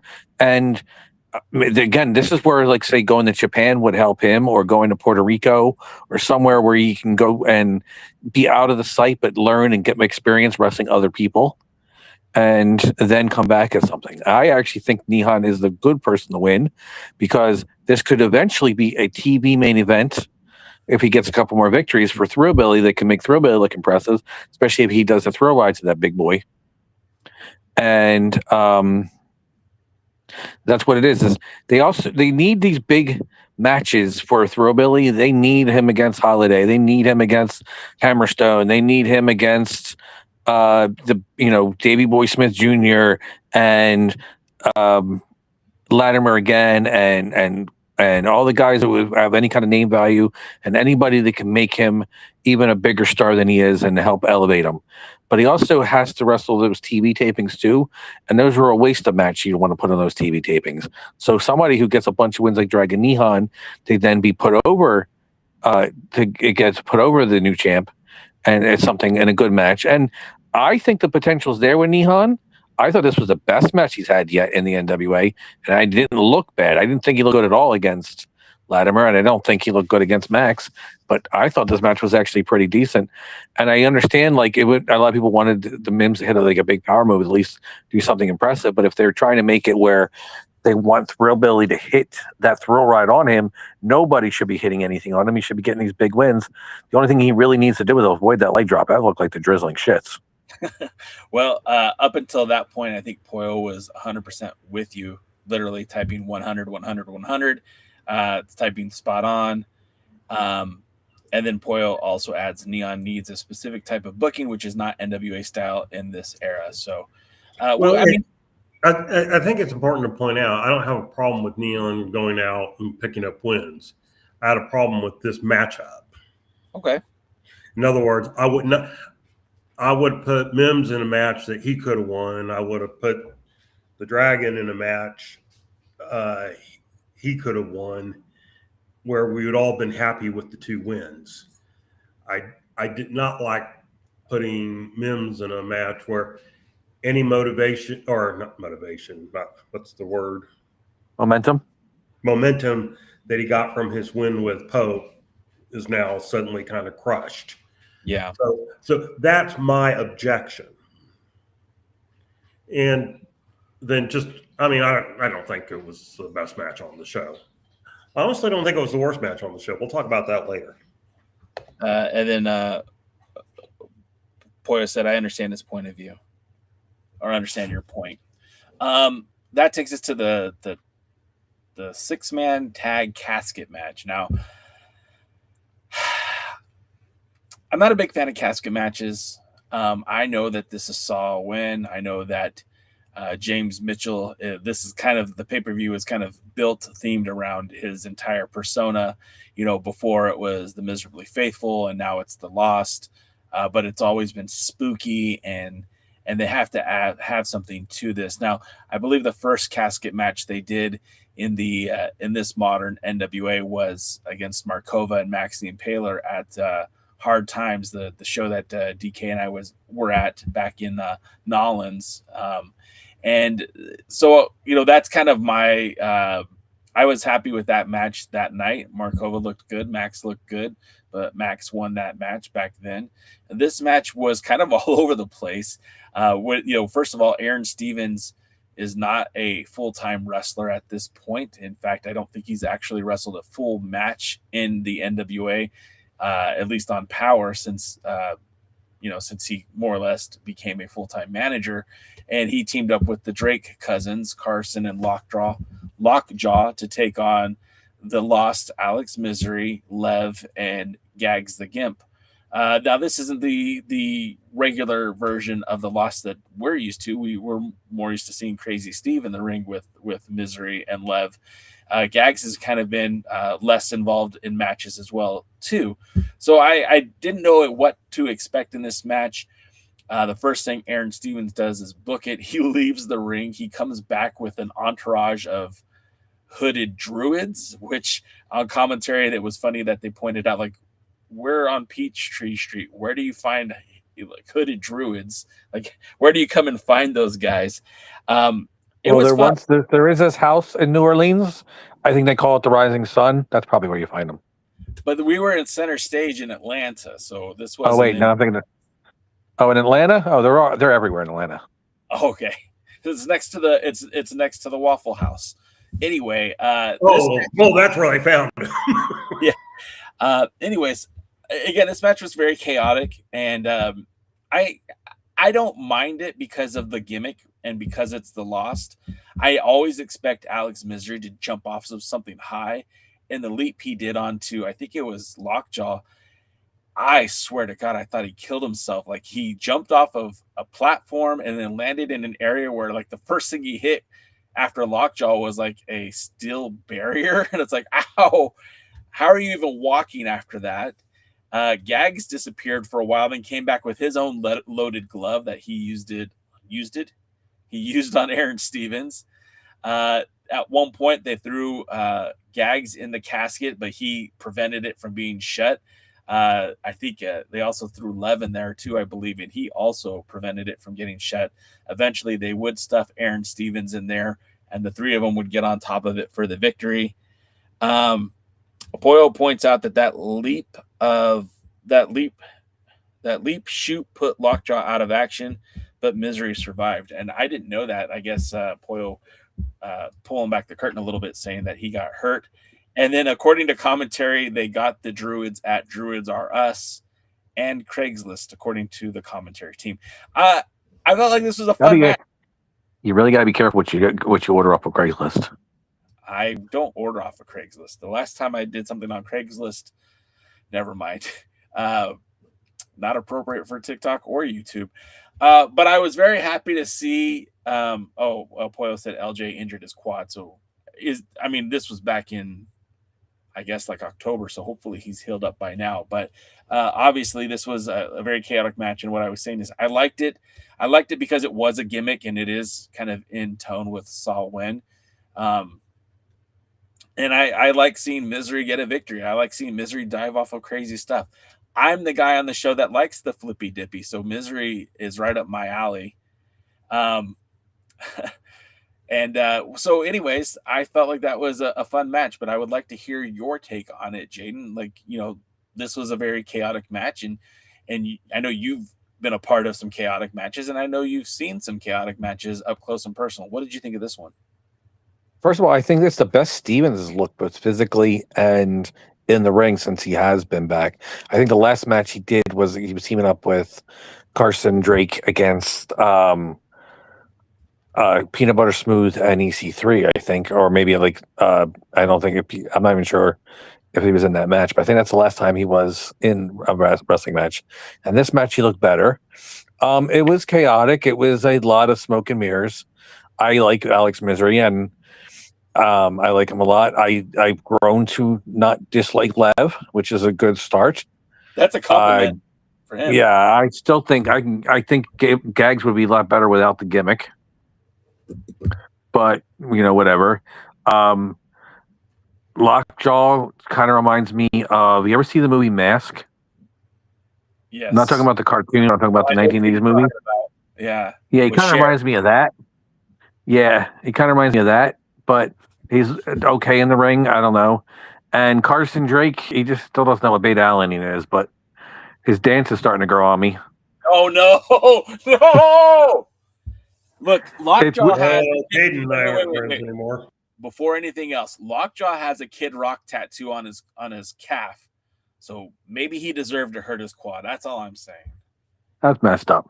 Now, see, I'm beginning to like it, but not because I like it like I'm enjoying it.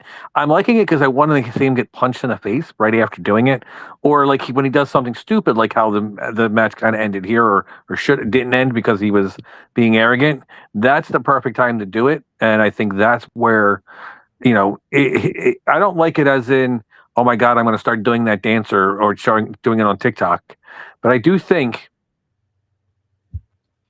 it is good for the punchability of Carson Drake. And what do you rank the punchability of Carson Drake? Just so we're on the same page. What's the infinite symbol look like? Like this. No, that whatever the one is infinite. So, yes, infinite. He looks infinitely punchable. Like he can be punched by Goku, and I don't think it'd be fast enough to get hit. Fair enough. Yeah.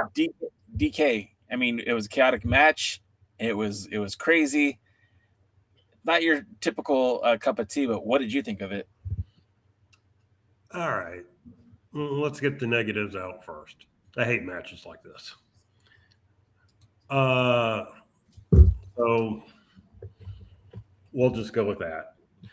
I'm not a fan of Carson Drake, or at least the current character that is Carson Drake.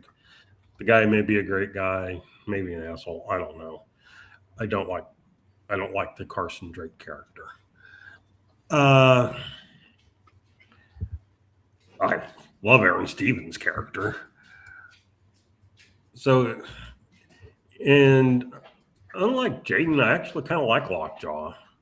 And I kind of feel like the way they're booking everything is like eventually he's supposed to turn on Carson because, everything. So let's just do that. So I thought Lev and Misery looked really good in the match. Agreed. Yeah, agreed. Especially for the type of match it was. I thought Gimp was used appropriately for the match. Okay. And I think it's it's kind of weird. It's like the gimmick match, but also the comedy match of the night. Yeah. And so I thought Gimp was used appropriately for what the match was. And I think we all kind of knew it was going to end with Aaron Stevens in the coffin, especially when he was up front in the beginning saying nobody wants to see a coffin match or anybody like that. And everybody wants to see Aaron Stevens shoved in the coffin, kind of like we want to see him shoved in the cage. And, And we want to see Carson Drake shoved in the toilet. Exactly. And so, and flush more than once. Swirly. Exactly. So this is one of those. I will give credit to the two guys that looked really good. I'll give credit to booking Gimp and Aaron Stevens in the appropriate way. I feel bad that Lockjaw got hurt. And it was what it was. Okay. I'm thinking now Lockjaw reminds me more of the caveman from the Geico commercials. There you go. That's a better comparison. Yeah, you know what? I think about it. That hits better. real quick. What if I you could gotta, save you money on your car insurance? oh my God. I got to get to Pollo's comment. Do you think your dislike for Drake is a sign his character is working? Wait, which Drake, Pollo? I need you to specify because Obviously Carson, because it's obviously Carson Drake. And DK, I think, just wants him to fall into a river of hot lava, personally. Maybe I'm wrong, but DK, is that correct? Yeah, closer. Look, as we know in wrestling, there's two types of heat.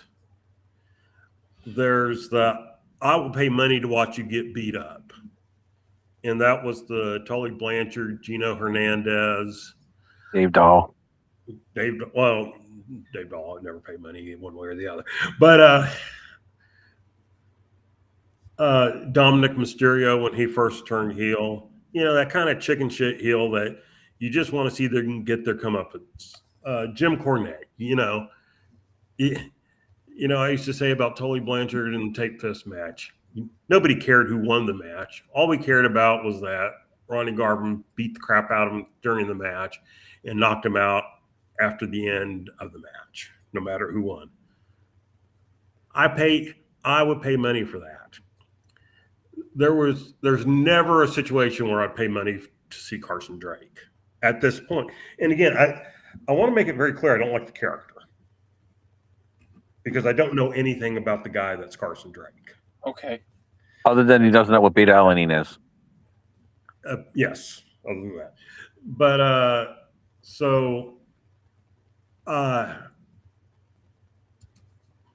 I don't think his in-ring work is bad. I mean, I don't hate his in-ring work. When he's there, I just don't want to watch him.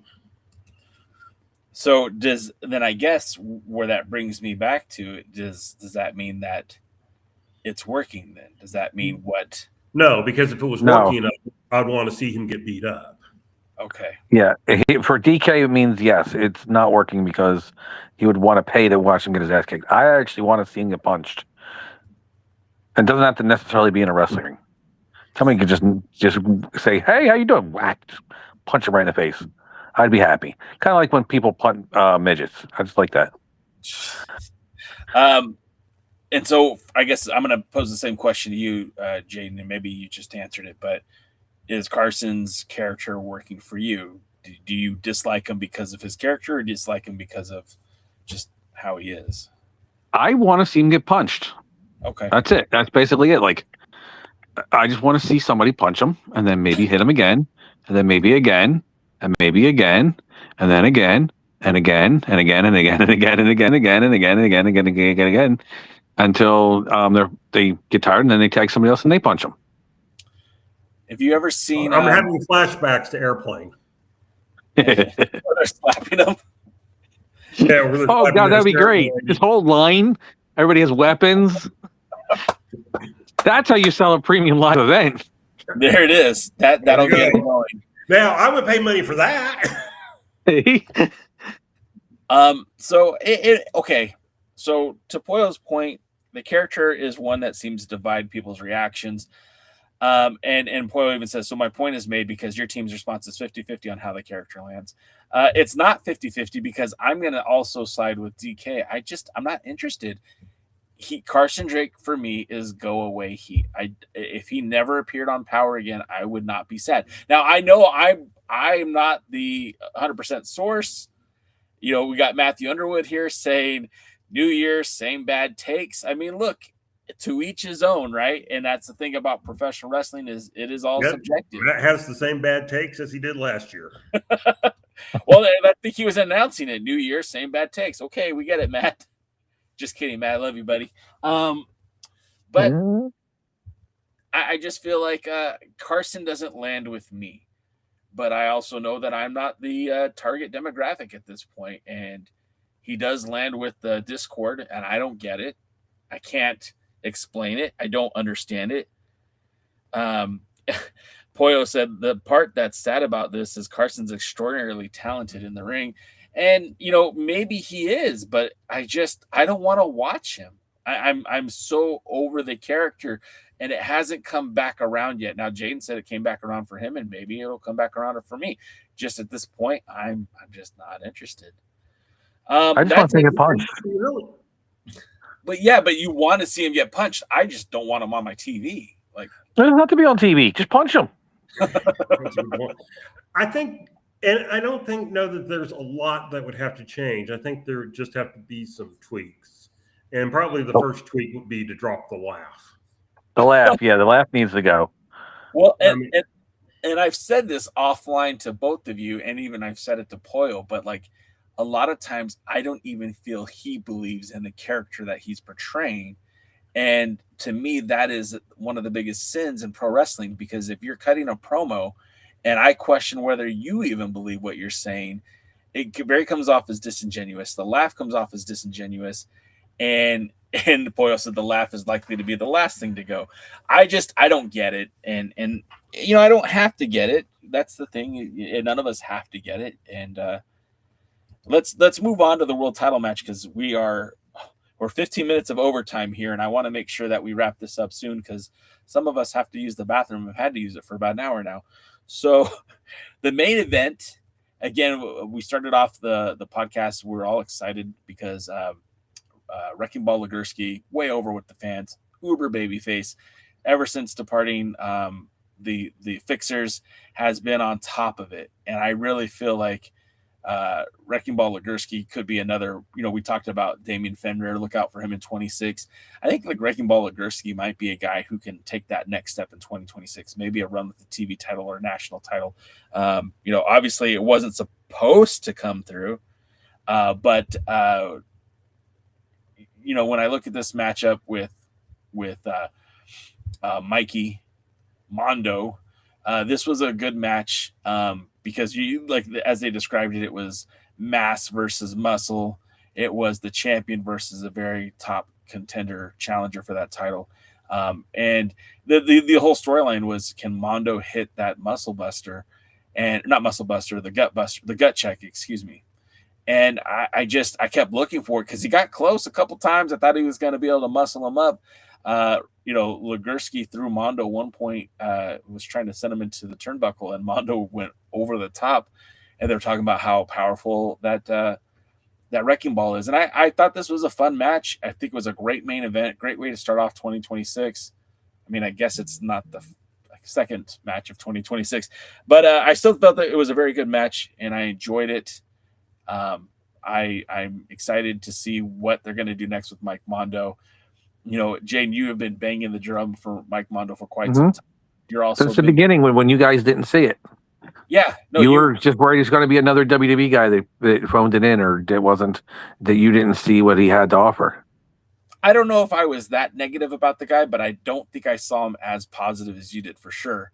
And of course, Wrecking Ball Legursky, a guy who's been on this podcast, we've been saying that hey, this guy's about to break out soon too. It was a very enjoyable match. What did you think of it? I enjoyed it a lot. I like the big man, who is deceptively big, by the way. The TV doesn't do him justice then when you see him in person. And Mondo, who is as wide and as muscular as Wrecking Ball is big, you put him on his shoulders, they might be the same height. But I really enjoyed the match. The only thing I didn't like was the opening dropkick was okay. I've seen Mike Mondo hit a bigger dropkick, a better dropkick. Yeah. But everything else in the match, I enjoyed it. The big man, the splashes, the slapping of the ass, the USA gimmick, the interview beforehand, everything about that made me feel like this was a match I wanted to see, and I wanted to see it when it was announced back in October anyway, and I was glad I got to see it. Mondo is one of the bright spots of the NWA, and there's actually quite a few now. I say one of, but there's actually quite a few, but he is one of the biggest shining stars. It's Mondo, it's Thrillbilly, and it's Slade, I think, are the three things that I really look forward to most in the NWA right now. But there's the Mondo is taking that ball, that championship ball, and run many touchdowns back and forth, and then rip the field in half and tore the goalpost down and goes, "What about me? What about Mondo?" Yeah. What about you, DK? All right. Uh-oh. Let me tell you. Let me tell you, brother. Mondo looks and acts and wrestles like a champion. So I probably cared nothing about Mondo until he won the title. Now, I didn't dislike him. I just didn't care. Which, not even the same as Drake, who I dislike. But, you know, I didn't really care one way about him. His feud with Burchill I thought was stupid. What happened to that guy anyway? And, okay, he was there. That was kind of my whole attitude about it. But when he won the title, and especially right with, it's when I saw it, not when I heard about it. When I saw it and stuff like that, and of course AEW handing the NWA that beautiful gift that they did. Thank you very much, Tony. And Mondo took full thing. But, I mean, when he walks to the ring wearing that belt, he looks like a champion. You know what I mean? Yeah. Yeah. And he looks like a wrestler. And he looks like a serious person. That's kind of his gimmick almost right now. That kind of angry, serious person. And I believe it. I buy into it. He might be a sweetheart behind the, you know, back in the locker room and throw flowers and posies or whatever. But I believe him when he's walking to the ring with that belt and getting up on the thing and almost angry. And he looks like a champion. He looks like somebody who's ready for a fight. And then you get somebody in there like Legursky, who they need to get the TV title on, like in the next taping set. He's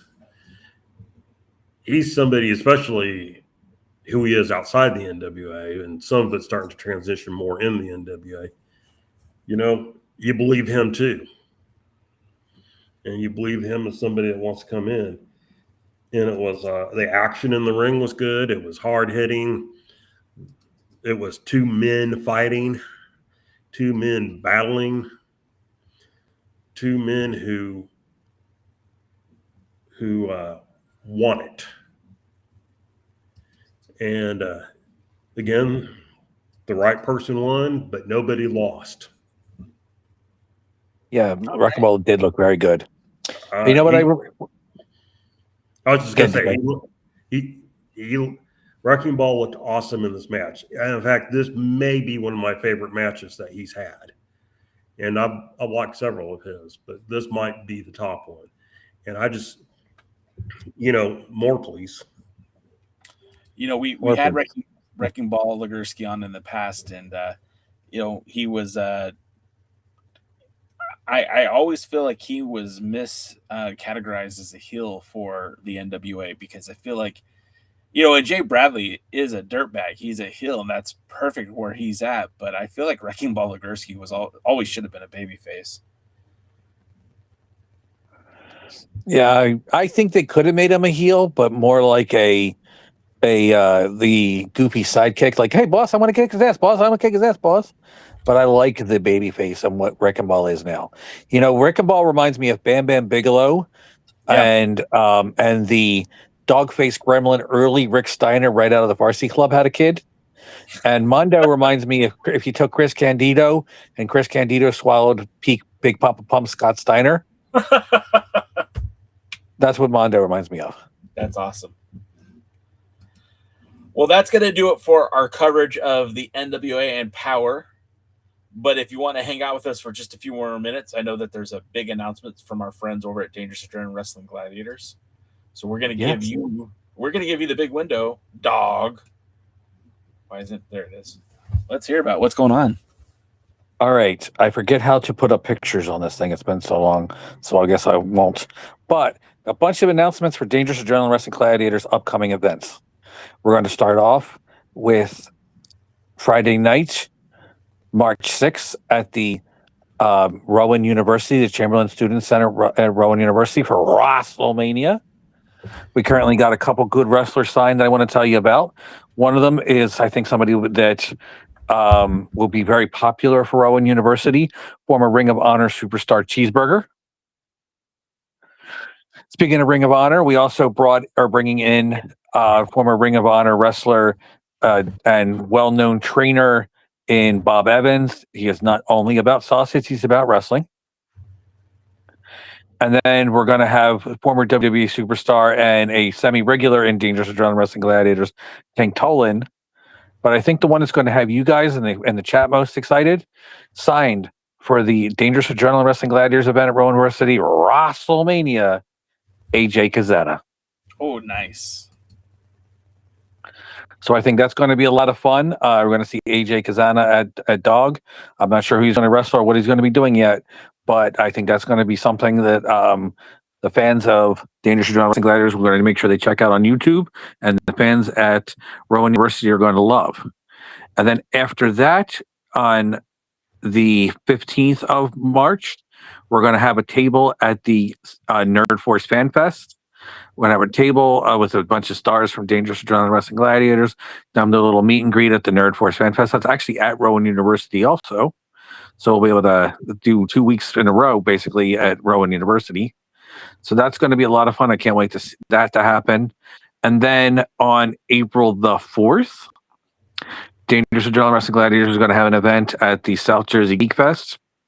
It's going to be for most of the event. They open up at 10 and go to 5. I think we're going from 11 to 4:30. So it's going to be a lot of pro wrestling action at the South Jersey Geek Fest. But just signed, and we're not even announcing this to anybody else until Monday. So you guys are getting an exclusive. Going to be at the Dangerous Adrenaline Wrestling Gladiators table is Gary Michael Capetta. Oh, nice. So Gary Michael Capetta will be there at the Dangerous Adrenaline Wrestling Gladiators. He'll be selling his book, selling his pictures, and he's a big proponent. He's a big fan of dog pro wrestling, and he's going to be in the area, and he's going to hook up with us at the dog table at the South Jersey Geek Fest. And then the last thing is, Wrecking Ball Legursky is going to be at June 14th at the All-American Bash, or as we like to call it, the All-American Barbecue Bash at Big Bill's Barbecue in Vineland, New Jersey. He will face whoever the Dangerous Adrenaline Wrestling Gladiators champion is at that time. All right. I mean, I think that's a pretty good get. And just for the record, and Poyo wants you to know this, is geeks love Pollo Del Mar. And Pollo also loves barbecue, and Pollo loves cheeseburgers and sausages. And Pollo would be happy to come to one of these events if if you're ever in the area, hit me up. I will love to have you with Dog. I know Dr. Zirconium would too. If he didn't, I'll kick him in the nuts and make him do it anyway. But Pollo, you want to come anytime you're in the area? Let me know if you're on an event at Dog. I think it'll be a lot of fun to have Pollo Del Mar. I think once you have Pollo once, you would have to have Pollo all the time. Well, that just moved to Jersey, Pollo. Yeah. We got better barbecue. Even that's not as good as Texas, but we definitely got way better pizza and some Italian food and really cute Italian girls with pretty blue eyes and long hair to make pizza. And I don't think Pollo cares about that. I know, but I do. Let's make a pizza. And I know DK does too. And then we also have really good food in Jersey. And I know Jay could attest to that, even if it doesn't agree with his stomach sometimes. Well, it tasted great. Just didn't feel good sitting there. Which one was it? Was it the sandwich or was it the tater tots with 7,000 calories on them? It might have been the tater tots. I think it was the sharp provolone. I think that's what got me. Honestly, like looking back, I feel like that's what did me. Well, DK, when you come, hopefully you bring your Pepto-Bismol or something. So I want you to eat a lot of good food here too. And then if I ever get to Texas, me wherever that girl is. That's North Jersey, and I know Molino's Pizza, and I actually, doesn't work there, but she does work there partially. She's goes to the local university by there. I don't know what the thing is. I don't know what's prettier, her or the pizza. Her making the pizza. Come on. Yeah, that's a wonderful thing. It's going to be her because she can make pizza. Let's make a pizza. All right. Well, that's going to do it for this week. Again, if you're just tuning in, you missed a great episode. We went in depth about what's been happening since our hiatus at the end of the year. We talked about the people who've left the NWA, the people who have been running with the ball in the NWA. And, next week we're going to have Pollo Del Mar join us in studio, and we'll be talking with Pollo about all things NWA. So make sure that you are here to hang out with us for that one, because Pollo always brings the fun and excitement plus the glam. So if any of you tell Pollo that we don't want her to send Paul like she sometimes does, that she needs to show up. And also tell Pollo I've been enjoying her on the NWA New Mexico broadcast. Oh, Pollo's hearing you. So yes. And we'll probably do a deep dive in Duke City wrestling as well, because that is a territory that is still kind of unfamiliar to me. And I would like to be educated about Duke City. That's just, a couple states away in New Mexico. And we'll be talking about, I'm sure we'll be talking about that next week's Power. And then, of course, there's Pollo says there's all kinds of stuff to talk about, and we'll try to get all that for you guys next week. So again, for Pollo for joining us, thank you. For our guy Alex Misery, thanks for joining us. Kyle Davis, who joined the chat, and of course Joe Galley, who were in the chat earlier, thanks for hanging out with us. To everyone who watched and hung out with us for the last 2 hours, we do appreciate you guys. We're happy to be back for 2026, and our New Year's resolution is to be the same exact thing you've been accustomed to year in and year out. So thank you so much for joining us, and I'm going to be worse. We'll see you next time at the matches. Good night now. Good night. Thanks for joining the stream. This has been a presentation of Alliance-Wrestling.com. We genuinely appreciate your support. Would you consider subscribing so you'll never miss a future episode? I'd also like to remind you we do a live stream every Tuesday at 5 p.m. before NWA Power. You can find us on social media